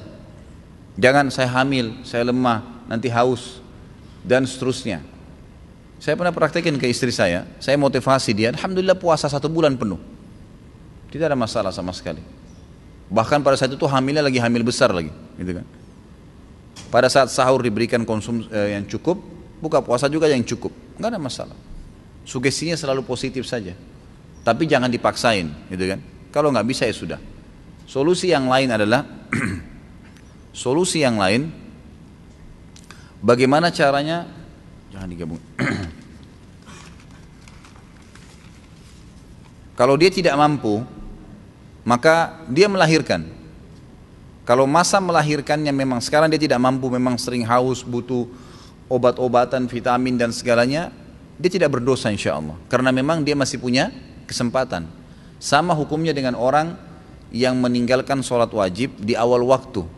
Kemudian dia mau sholat di akhir waktu, gitu kan? Ternyata di akhir waktu dia lupa. Ini hukum fikih ya. Kalau seandainya ada orang azan duhur dia nggak sholat, Imam Ahmad mengatakan dia berdosa kalau tidak sholat di awal waktu, dia punya tidak ada udurnya. Tapi Imam Syafi'i mengatakan tidak, gitu kan? Artinya dia kehilangan banyak sekali pahala. Baik, dia tunda, nanti deh 2:30 saya sholat, asarnya jam 3. Subhanallah, pas 2:30 dia keluar kantor lupa sholat duhur. Dia ingat nanti 4:30. Bagaimana kira-kira? Dosakah dia? Tidak berdosa di sini. Dia lupa, dan memang bukan dia sengaja kan? Dia tetap boleh kerjakan sholat duhurnya di waktu dia ingat. Karena kata Nabi SAW, siapa yang lupa sholat dia boleh kerjakan kapan dia ingat. Sama hukumnya dengan tadi yang ditanyakan kepada saya. Jadi kalau Ramadan, dia sebenarnya masih punya kesempatan puasa sampai bulan Sya'ban, ya kan? Ternyata di bulan Rajab ini ketahuan hamil, atau Rabiul Awal ketahuan hamil. Dan ternyata prediksi dokter akan lewat Ramadan sementara dia tidak bisa puasa. Berdosakah dia? Tidak. Insya Allah setelah dia melahirkan nanti dia bayar puasanya itu. Dan lebih baik kalau dia yang tadi yang dia utang puasa tahun lalu bukan karena udzur syar'i, bukan karena hamil atau menyusui, dia wajib bayar dengan puasa ya. Tapi yang sedang dia hamil sekarang, Ramadan nanti ternyata dia nggak bisa puasa, itu boleh dibayar dengan fidyah. Faham ya? Jadi yang tidak ada udzur syar'inya, maka itu wajib dibayar dengan puasa juga. Jika wanita yang sedang nifas atau pasca melahirkan, bagaimana dengan puasa Ramadannya? Sama tadi saya sudah jelaskan. Jadi kalau orang insya Allah hamil atau sedang menyusui dan dia merasa tidak mampu, bisa dibayar dengan fidyah. Keluarkan aja fidyah. Ustaz, tolong bagaimana cara membaca ayat ini dan jelaskan surah Qaf ayat 34. Udkhuluha bisalam. Apa masalahnya? Dibaca udkhuluha bisalam, gitu kan? Ini tentang orang-orang yang masuk ke dalam surga nanti. Allah Subhanahu wa taala memerintahkan mereka atau menyambut mereka, menyuruh para malaikat mengatakan kepada ahli surga, udkhuluha bisalam. Masuklah kalian ke dalam surga dengan sambutan yang meriah. Ini hampir sama dengan sabda Nabi SAW, Abshus salam wa at'imut ta'am wa silul arham wa sallu bilali wa nasu niyam tadkhulul jannata bis salam. Kata Nabi SAW, sebarkan salam di antara kalian. Abshus salam wa at'imut ta'am, berikanlah makan kepada orang-orang, wa silul arham, lanjutkanlah hubungan silaturahim, wa sallu bin laili wan nasu niyam, dan salatlah pada malam hari sewaktu orang-orang sedang tidur. Tadkhulul jannata bis salam, sama dengan ini. Kalian akan masuk ke dalam surga dengan sambutan yang meriah. Itu yang dimaksud. Bolehkah ketika istri akan melahirkan? Masya Allah, ini melahirkan. Rupanya sekarang diubah polanya ya. Karena saya bilang jangan bertanya lagi masalah menikah cari jodoh, sekarang diganti ya. Bolehkah ketika istri akan melahirkan berobat ke rumah sakit non-muslim? Hal ini karena adanya pertimbangan biaya, jarak yang dekat, dan rumah sakit tersebut sudah rekanan asuransi kantor, jadi sudah tercover dan tidak mengeluarkan biaya. Kalau masalah dia dekat, dokternya non-muslim, tidak ada masalah. Pengobatan tidak ada masalah. Ya. Para sahabat ada yang kadang-kadang berobat dengan orang-orang non-muslim. Itu biasa terjadi. Para tabi'in, mereka ada yang berobat dengan orang muslim. Bahkan Sufyan ats-Tsauri dan beberapa ulama tabi'in pernah diobatin oleh dokter-dokter non-muslim, gitu kan? Itu tidak ada masalah. Kalau Anda mau, itu yang saya jawab ya, sesuai dengan pertanyaan. Tapi kalau apakah karena dia rekanan asuransi atau apa, saya sudah pernah jelaskan masalah asuransi. Allahu a'lam. Apa yang dilakukan dengan ari-ari tali pusar bayi ketika lahir? Apakah harus dikubur, bungkus, buang di sampah? Tidak ada masalah. Jangan bawa khurafat-khurafat yang tidak perlu ya. Jadi nggak ada masalah, dibungkus taruh di sampah. Mau dikubur juga silahkan, tidak masalah. Gitu kan? Ada khurafat di Indonesia, maksudnya khurafat ini kebohongan ya. Nanti kalau dimakan sama kucing, akhirnya anak kita jadi sakit. Nanti jadi begini, nanti jadi begitu. Kalau dibuang di lautan dimakan ikan ganas nanti anak kita jadi nakal. Ini khurafat semua, nggak ada. Itu cuma sekedar ari-ari, ya, sisa daripada yang digunakan pada saat dia masih di rahim ibunya. Dari 12.000 orang pasukan yang ikut dalam perang Hunain, berapa banyak kaum Ansar? Apa keutamaan Abu Sufyan sebagai sahabat Rasulullah SAW? Perang Hunain, jumlah pasukan yang hidup 12, yang ikut 12.000, tapi kalau kita mau hitung orang Ansar, maka dilihat pasukan awal. Pasukan awal sebelum Hunain adalah Fathi Makkah, pembebasan kota Makkah, dan jumlah pasukan itu 10.000 orang. 10.000 orang. Dari 10.000 orang ini, ulama mengatakan, ya, ahli sejarah mengatakan jumlahnya antara Ansar dan Muhajirin itu perbandingannya 70-30. Jadi 70%-nya orang-orang Ansar Madinah karena memang mereka lebih banyak, dan 30%-nya adalah orang-orang Muhajirin. Jadi kurang lebih kalau dari 10.000 orang pasukan yang menyerang Mekah itu sekitar 7.000 orang dari orang Ansar. Dan itulah jumlah mereka juga yang masuk ke Hunain. Ya kan gitu. Karena memang perang waktu pembebasan kota Mekah nggak ada korban dari sahabat, nggak ada yang mati. Sementara perang Hunain ini adalah kelanjutan dari perang pembebasan kota Mekah. Jadi kalau ditanya kurang lebih Allah alam yang saya tahu sekitar 70 ribuan. 7.000 ya, 7.000 orang. Selama 16 tahun orang tua membiayai penuh pendidikan si anak sampai lulus. Ketika si anak sudah bekerja dan memiliki penghasilan, orang tua meminta kembali semua biaya. Biaya yang sudah dikeluarkan dulu kepada si anak. Apakah dapat dibenarkan sikap orang tua tersebut? Jawabannya benar, iya. Bisa dibenarkan. Ya, bisa dibenarkan. Dia minta yang pernah dia berikan atau tidak, itu bisa saja. Tidak ada masalah itu. Terutama yang berhubungan dengan sebelum sesudah dia balik, kalau anak laki-laki. Karena kewajiban nafkah orang tua, terutama ayah, kalau ayah meninggal ibunya membiayai anaknya yang laki-laki hanya sampai dia balik. Setelah balik hukumnya sunnah. Semestinya secara hukum syar'i, kalau kita bicara ini ruang lingkup bukan orang tua pada anak, nggak boleh masuk dalam manan, gitu kan? Tadi yang sudah kita jelaskan. Tapi khusus masalah uang, kalau orang tua minta dari anaknya, tidak sebaliknya ya, bukan anak minta sama orang tua, ini durhaka. Kalau ada anak biayai rumah sakitnya orang tuanya dan seterusnya lalu dia minta bayar kembali, ini durhaka dengan orang tuanya. Berapapun umur dia, berapapun umur orang tuanya. Tapi khusus bab orang tua yang minta uang dari anaknya, gitu kan? Baik untuk kebutuhan dia atau dia mau minta yang pernah dia keluarkan buat anaknya selain dari yang wajib itu, gitu kan? Maka itu boleh-boleh saja. Karena memang disebutkan dalam hadis yang sahih ada seorang sahabat riwayat Bukhari mengeluhkan ayahnya yang datang ke rumahnya pada saat dia tidak ada dan mengambil sebagian hartanya. Ya, karena istrinya nggak mampu nahan maka dikasih aja mertuanya datang minta. Si suami waktu datang anaknya si laki-laki yang atau si ayah ini melapor kepada Nabi SAW. Lalu Nabi SAW marah kepada sahabat tersebut sambil berkata, anta wa malika li abik. Kamu, jiwamu ini dirimu dan ya, hartamu adalah milik ayahmu. Adalah milik ayahmu. Jadi memang seperti itu. Kecuali dalam satu keadaan kata para ulama, orang tua yang mengambil harta anaknya itu digunakan untuk hal yang haram, itu baru boleh tidak dikasih. Tapi kalau selama tidak maka mereka punya hak. Apakah ain itu? Ain penyakit mata. Ain artinya mata. Kata Nabi SAW, innal aini lal haq. Mata itu, penyakit mata itu benar ada. Penyakit mata dalam agama kita termasuk membutuhkan ruqyah, pengobatan dengan ruqyah. Disebabkan karena hasud. Jadi orang kalau membiasakan hatinya naudzubillah dengan iri, dengan dengki, itu bisa berpengaruh kepada pandangan matanya. Ciri-cirinya, ya kalau ini ada pada antum, antum harus bertobat kepada Allah. Ya, bertobat agar Allah hilangkan. Setiap kali lihat ada orang punya kelebihan, pasti dia dengki. Walaupun lisannya tidak mengucapkan itu. Ada orang pakai mobil lebih bagus, kenapa ya? Gitu kan. Iri, ada orang lebih baik kerja, ada orang lebih memiliki kelebihan fisik, ini semua bahaya. Bisa menyebabkan penyakit ain.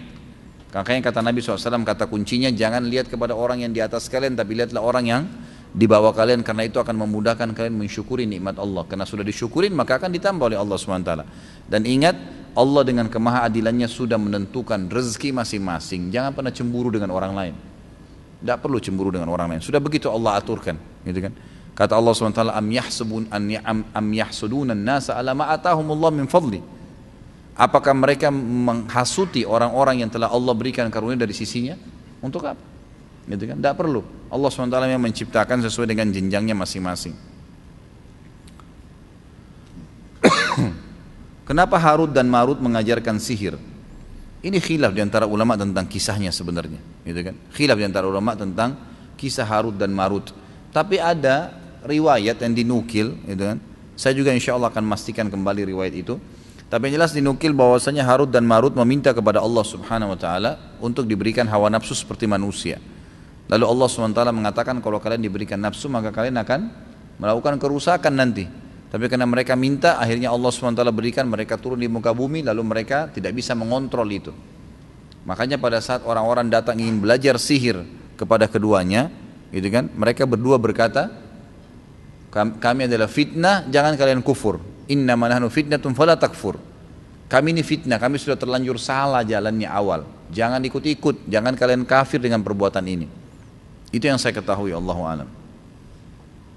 Jadi karena mereka tidak bisa mengontrol itu ya, tidak bisa mengontrol hawa nafsu mereka, mereka melakukan perbuatan-perbuatan yang salah.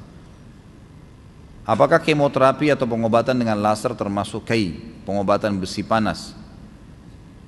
Allahu alam, saya tidak bisa pastikan itu ya. Tapi kai adalah besi panas yang ditempelkan. Dan di zaman Nabi SAW biasanya pedang, memang dipanasin kemudian disentuhkan di telapak kaki atau di anggota tubuh yang memang terasa sakit yang sudah lama.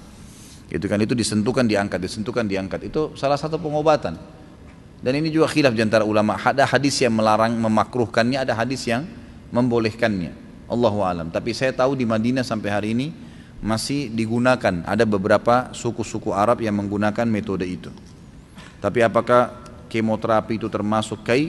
Kalau kita lihat metodenya agak beda ya.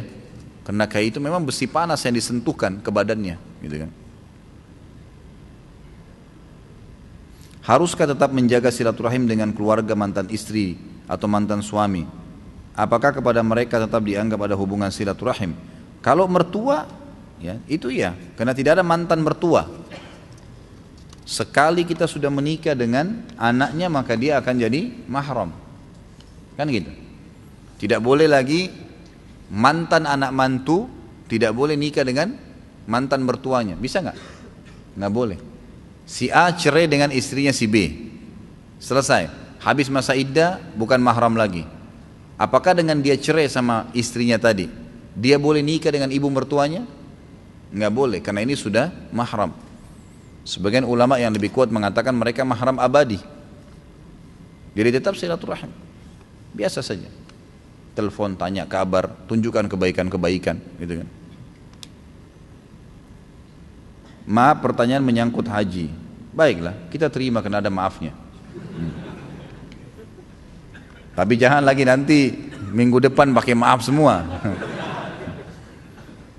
Bolehkah kita menabung untuk dana tabungan haji dengan keuntungan yaitu kita sudah didaftarkan antrian haji? Ya tergantung ya, saya tidak tahu seperti apa proses tabungannya. Apakah Anda tabung sendiri, tabung di perbankan? Perbankan pun kalau jelas perbankan konvensional ribawi, nggak boleh. Ya, kalau ada yang bertanya lagi masalah hukum bank ribawi, jelas haram, nggak boleh. Nggak mungkin saya mengatakan iya halal buka aja rekening, nggak mungkin. Saya nanggung konsekuensi hari kiamat di neraka. Ngapain? Anda yang menikmatin kemudian saya yang disiksa, gitu kan? Kalau dia buka di bank syariah, itu umum-umum saja, tabung, gitu kan? Tidak ada masalah. Bagaimana caranya bisa naik haji bersama ustadz? Ataupun dengan ustadz sunnah yang lain, daftar ikut kan itu. Silahkan.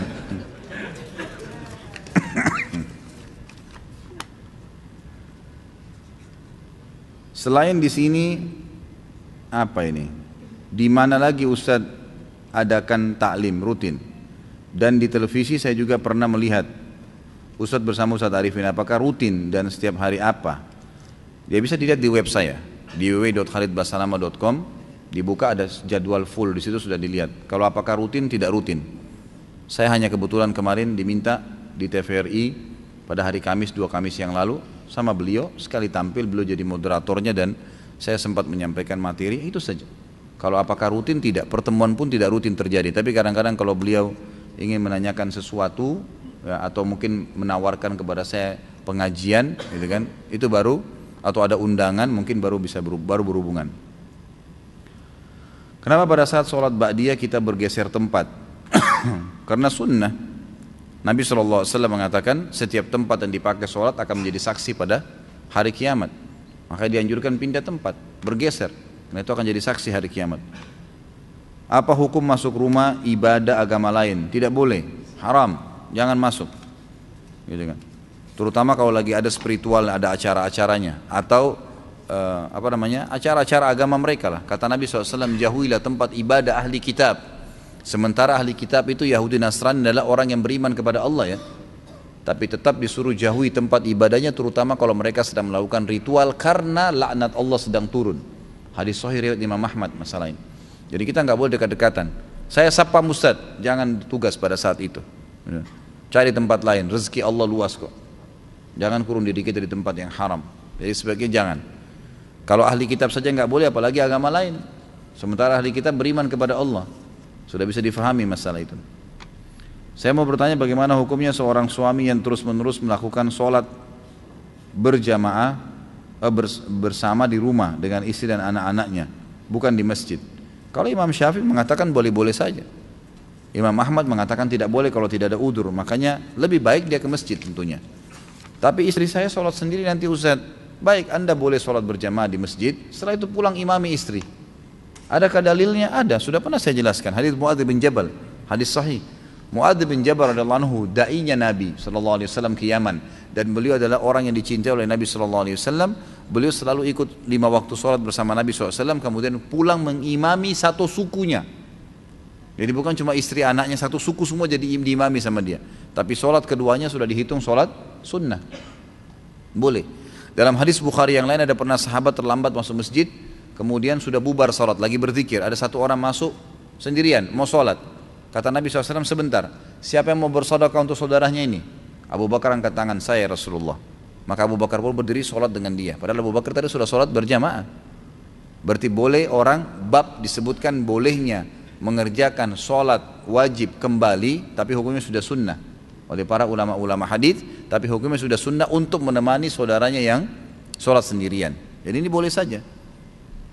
Bagaimana kalau kita punya salah dengan keluarga namun ia telah meninggal? Sebut-sebut kebaikannya, kemudian cobalah mengembalikan haknya yang kalau memang kita pernah ambil barangnya, berdoa kepada Allah agar dia diampuni, insya Allah akan seimbang masalah itu. Ya, itu tidak ada masalah. Asal memang betul-betul kita tulus ya. Mengapa kita tidak boleh bertasbih sebelum sholat? Apakah hadisnya sahih? Maksudnya apa ini tidak boleh bertasbih sebelum sholat? Saya nggak ngerti. Yang dimaksud apa sebelum sholat ini? Apakah yang dimaksud ini teriak-teriak pakai mic antara azan dan iqamah? Ini memang tidak ada sunnahnya. Kalau bertasbih berzikir antara azan dan iqamah boleh, tidak ada larangan. Zikir boleh saja kapan saja. Apakah budak hanya didapat dari perang? Bagaimana dengan Salman Al-Farisi datang dari Persia untuk mencari Nabi SAW, namun tertawan jadi budak? Saya tidak pernah tahu kalau Salman Al-Farisi ini pernah masuk dalam kategori budak. Dia hanya sekedar menuju ke Madinah, kemudian waktu saat dia bertanya, lalu kemudian orang tunjukkan kota Madinah dan dia masuk. Yang saya tahu Salman radhiyallahu anhu adalah orang yang bebas masuk ke Madinah tanpa tawanan. Ada mungkin beberapa riwayat yang menyebutkan masalah ini, tapi saya tidak tahu kesahihannya. Kalau budak bisa didapatkan dari peperangan, bisa juga didapatkan dari pasar. Karena kalau sudah jihad berkumandan banyak seperti di zaman Nabi SAW, kalau kita rentet sejarah kehidupan Nabi SAW selama 10 tahun di Madinah, kalau kita ratakan semua selama 10 tahun dengan jumlah pasukan yang Nabi SAW utus, itu hampir per 2 bulan atau 3 bulan sekali pasukan jihad keluar. Selama 10 tahun ya. Ini yang banyak umat Islam lalaikan ini, tidak pernah berjihad. Di zaman Nabi SAW itu kalau 10 tahun di Madinah, mulai hijrah masuk di Madinah tahun pertama sampai beliau mau meninggal, itu hampir kalau direntet sejarahnya dihitung, kurang lebih diakumulasikan, hampir per 2 bulan atau 3 bulan sekali pasti pasukan jihad keluar. Baik pasukan besar beliau pimpin sendiri atau pasukan-pasukan kecil yang beliau utus. Nah ini mengundang ghanimah, harta rampasan perang. Maka yang jadi di pasukan musuh akan menjadi budak. Ini bisa jadi hak orang yang sedang berjihad, kemudian bisa diperjualbelikan sama dia. Biasanya ada pasar perbudakan, diperjualbelikan. Jadi ada dua sumber yang bisa didapatkan. Tapi dianjurkan tentu setiap muslim kalau punya budak untuk membebaskannya. Makanya kata Nabi SAW, bebaskanlah para budak. Allah SWT juga selalu hubungkan dengan hukum syar'i. Fatahrirur raqabah, seperti orang berhubungan suami istri di siang hari Ramadan. Apa kafarahnya? Bebasin budak. Kan gitu. Kalau nggak punya, puasa 2 bulan berturut-turut. Kalau nggak bisa, baru memberikan makan 60 orang miskin, gitu kan? Jadi kita lihat pembebasan budak. Kalau ada orang membunuh orang lain tanpa sengaja, maka hukumnya adalah pembebasan budak. Orang bersumpah salah, sengaja atau tidak sengaja, maksud saya sengaja bersumpah atas nama Allah, kemudian dia bertaubat, pembersihannya, kafaranya, membebasin budak, atau berpuasa 3 hari berturut-turut, atau memberikan makan 10 orang miskin. Jadi memang budak dalam Islam itu ada dihubungkan dengan hukum syar'i, dan sudah pernah saya jelaskan masalah ini. Fadilah salat rawatib 12 rakaat apa? Lalu dimulai dari mana? Apa dari isya atau subuhnya? 12 rakaat fadilahnya tentu banyak ya. Ada beberapa hadis, diantaranya hadis sahih, siapa yang menjaga 12 rakaat sehari semalam, Allah akan bangunkan baginya istana di surga. Ibnu Umar mengatakan, saya menghafal dari Nabi SAW 10 rakaat sehari semalam. Jadi hilaf di antara ulama antara 10 dan 12, tapi yang lebih kuat adalah 12 rakaat. Kalau dimulai dari mana tidak ada masalah, dimulai dari mana. Yang jelas dia 2 rakaat antara azan dan iqamah subuh, 4 rakaat sebelum duhur, 2 rakaat sesudah duhur, 2 rakaat sudah maghrib, 2 rakaat sudah isya. Dalam bermurabahah, barangnya harus kita miliki secara utuh, fisik, atau sebatas ada tanda bukti secara hukum, sudah berpindah kepemilikan, baru bisa kita jual beli. Setahu saya yang penting ada bukti, setahu saya, gitu kan? Setahu saya ada bukti. Ada tanah saya di Surabaya, saya mau jual. Saya jual kepada teman saya di Jakarta. Baik, saya jual tanah sana ya, luasnya sekian. Teman saya tidak lihat tanah itu. Saya cuma lihatin sertifikat ini, sertifikat tanah ini luasnya sekian, lokasinya di sini. Baiklah, saya tidak lihat tanah tersebut karena tanah sudah masyhur, orang tahu, maka ditandatanganin, dibuat surat kesepakatan di notaris. Sudah sah, nggak ada masalah. Teman saya sudah boleh menjualnya kepada orang lain, gitu kan? Yang tidak boleh ditransaksikan tanpa dilihat itu emas. Ya. Kalau emas, perak, ya, Nabi SAW mengatakan yadan biyad mithlan bimithl, tangan, cash, kasih uang, ambil barang.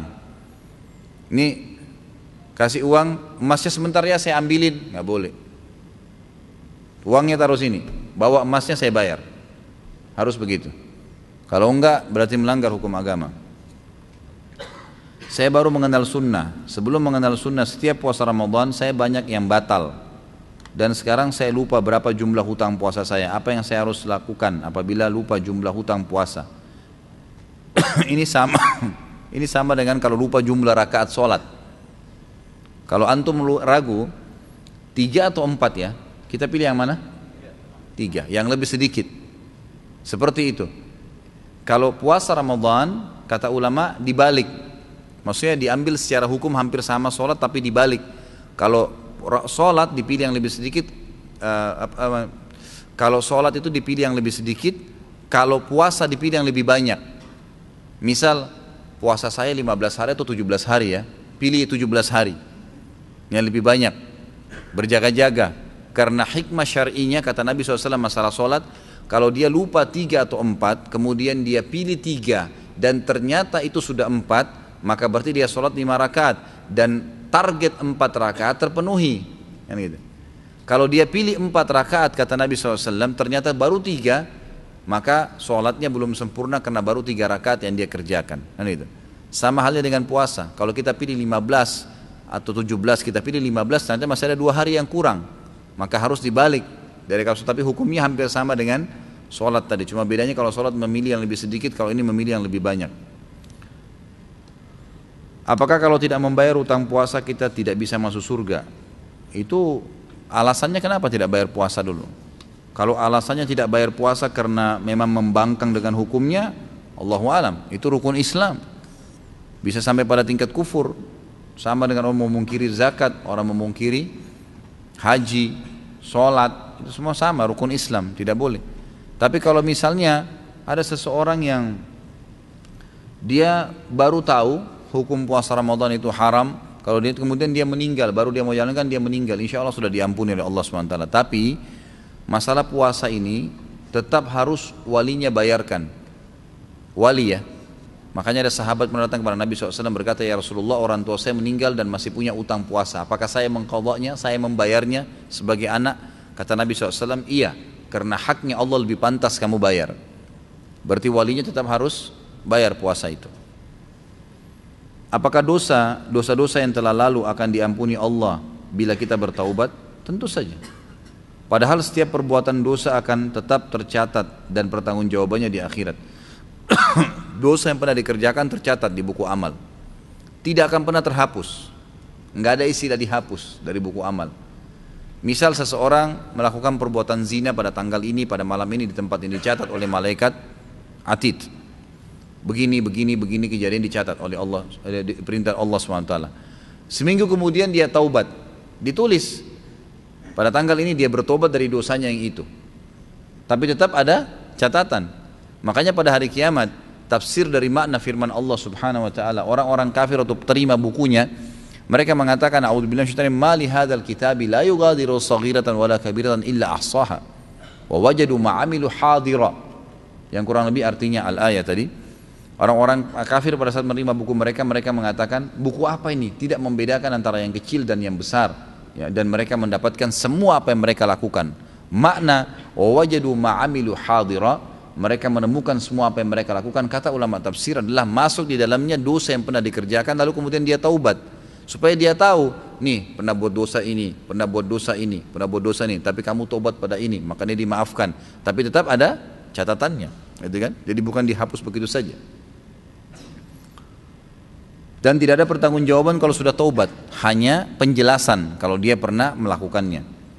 Ustaz, bagaimana cara menggugurkan dosa-dosa besar yang telah lalu agar kita tidak diazab oleh Allah SWT dalam kubur dan alam akhirat? Taubat nasuha sudah sering kita sebutkan. Imam Nawawi menyebutkan dalam Riyadhus Shalihin, Masya Allah, timbal balikin ya. Jadi Imam Nawawi menyebutkan dosa besar akan diampuni oleh Allah kalau memenuhi 3 syarat mutlak. Meninggalkan dosa itu seketika, lagi zina berhenti, lagi bohong berhenti, lagi riba berhenti. Yang kedua menyesali, dan yang ketiga berjanji sama Allah tidak akan mengulanginya. Sebagian ulama menambahkan yang keempat dengan menyibukkan diri dengan amal soleh setelah dia berbuat dosa tadi. Karena umumnya orang mengulangi lagi dosa besar yang sama karena dia tidak sibukkan waktu-waktu yang biasa dia pakai berdosa dengan amal soleh. Apa boleh kita memisahkan atau menganjurkan seseorang untuk berpisah dengan orang tuanya dikarenakan hal berikut ini? Apabila orang tua dari orang tersebut kafir dan ada kekhawatiran akan mempengaruhi sang anak karena anak tersebut baru memeluk Islam, enggak perlu, enggak usah. Malah ajar dia agama Islam membolehkan kau silaturahim, tuntun dia agama yang benar, jangan malah dipisahin, enggak boleh. Karena memisahkan anak sama orang tuanya adalah hukum syar'i yang dilarang. Tadi sudah kita bahas panjang lebar masalah itu. Tuntun dia ke agama yang benar, kamu boleh silaturahim, kamu boleh bicara, kamu boleh begini, silahkan. Kalau masalah kita berikan saran, kalau dia tinggal serumah sama orang tuanya akan pengaruhi, orang tuanya akan jahat dengan dia, misalnya dipukulin, digebukin, harus keluar dari agama Islam, itu boleh kita sarankan supaya pindah. Tapi tetap ingatkan, kamu nggak boleh putus silaturahim dengan orang tua kamu. Sabar hadapin mereka, resiko itu dakwah. Dan ingat ya, tidak ada orang Bapak Ibu sekalian di muka bumi ini yang tidak melalui cobaan, nggak ada. Jadi kalau sedang datang cobaan, kita harus tahu bukan kita sendiri yang dicoba sama Allah, semua orang dicoba. Semua orang dicoba, nggak ada manusia yang tidak ada cobaannya. Dan sudah sunnatullah, ada senang, ada sedih. Sehari antum senang, antum akan sedih satu waktu. Ada muda, ada tua, ada malam, ada siang, ada hidup, ada mati, ada dunia, ada akhirat, pasang-pasangan. Memang sudah begitu.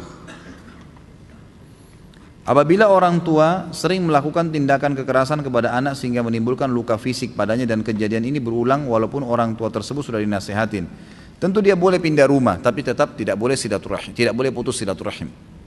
Boleh kita sarankan pindah tempat, dia khawatir orang tuanya mungkin ini, kalau orang tua suka mukul ini orang tua tidak normal, aneh gitu kan.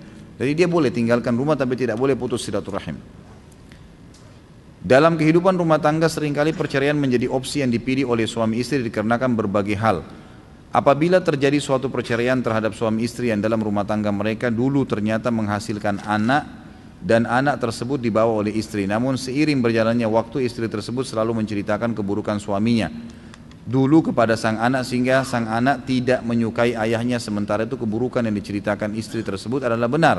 Pertanyaan saya, apakah yang dilakukan oleh istri tersebut tergolong ke dalam dosa besar? Tentu saja, ghibah. Kenapa mau menceritakan aibnya ayah, suaminya dulu? Supaya anaknya tahu keburukan ayahnya, untuk apa?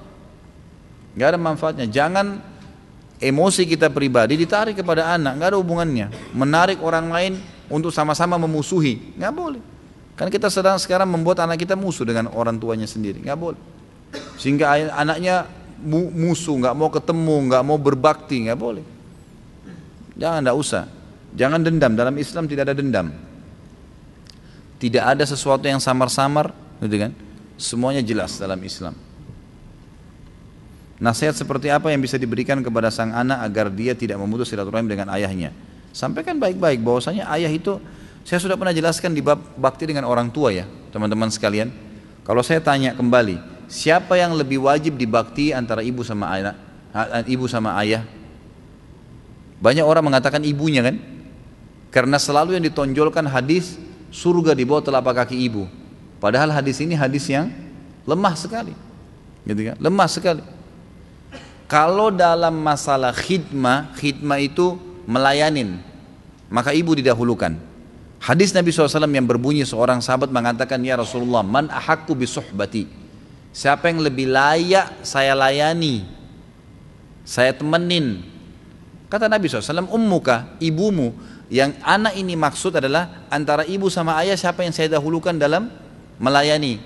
Kata Nabi SAW, ibumu. Siapa lagi Rasulullah? Ibumu. Siapa lagi Rasulullah? 3 kali ibumu. Lalu yang keempat baru dikatakan ayahmu. Memang khusus poin ini melayani adalah ibu yang didahulukan. Nak, ambilin saya air, ibu bilang. Ayah juga bilang, nak, ambilin saya makan, ibunya didahulukan. Memang begitu. Nak, antar saya ke sini, si ibu bilang. Ayah mengatakan, nak, antar saya ke sini, dahulukan ibu. Khidmah, melayani memang begitu. Tetapi dalam masalah porsi bakti, itu ayah lebih tinggi daripada ibu. Porsi bakti, gitu kan? Seperti misalnya hadis Nabi SAW, siapa yang membenci ayahnya dia telah kufur. Hadis sahih riwayat Imam Ahmad dan Imam Hakim. Tidak ada hadis seperti ini untuk ibu, untuk ayah. Siapa yang menisbatkan diri kepada selain ayahnya, maka dia telah kufur. Hadis sahih juga. Berarti ini masalah gitu kan? Perempuan manapun yang menikahkan dirinya tanpa izin walinya, siapa walinya? Ayahnya. Maka nikahnya batal. Walaupun ibunya bilang tidak apa-apa nak, ibu ridho, nggak bisa, batal. Hukum syar'inya begitu. Secara porsi umum ayah lebih tinggi daripada ibu. Sebagaimana juga dia sebagai suami ya, lebih tinggi posisi ketaatan atau bakti si istri kepada dia. Begitu juga anaknya. Tadi hadis yang saya sebutkan pada saat sahabat mengeluh karena hartanya diambil oleh ayahnya, apa kata Nabi SAW? Kau dan ayahmu milik ayahmu. Kamu dan hartamu milik ayahmu. Gitu kan? Jadi jelas hukum-hukum syar'inya. Makanya harus difahamin masalah-masalah seperti ini ya. Masalah-masalah seperti ini. Allahu a'lam. Mudah-mudahan Allah SWT memberkahi majelis kita ini dan juga menyembuhkan semua orang yang sakit, mengangkat semua permasalahan yang sedang dihadapin bagi kaum muslimin, memberikan kemenangan pasukan-pasukan mujahidin di mana-mana, dimanapun mereka berada. Semoga Allah SWT memberikan hidayah para pemimpin kita, presiden dan wakil dan para menteri-menteri kepada sunnah Nabi SAW, karena Nabi SAW sendiri sudah mengatakan akan datang pemimpin-pemimpin yang tidak memahami atau akan jauh ya dari kebenaran karena mereka tidak mengikuti sunnahku dan tidak pernah mengambil petunjuk dariku. Semoga Allah SWT menyegarkan pemahaman sunnah yang benar di Indonesia ini dan di seluruh negara-negara kaum muslimin. Tentu sampai di sini bahasan, kalau memang Allah Subhanahu wa taala ya telah memaafkan atau Allah SWT memberikan kesempatan kita untuk bertemu lagi, semoga Allah SWT mudahkan masalah itu. Kalau ada benar dari Allah, kalau salah dari saya mohon dimaafkan. Subhanakallahumma bihamdika asyhadu an la ilaha illa anta astaghfiruka wa atubu ilaik. Wassalamualaikum warahmatullahi wabarakatuh.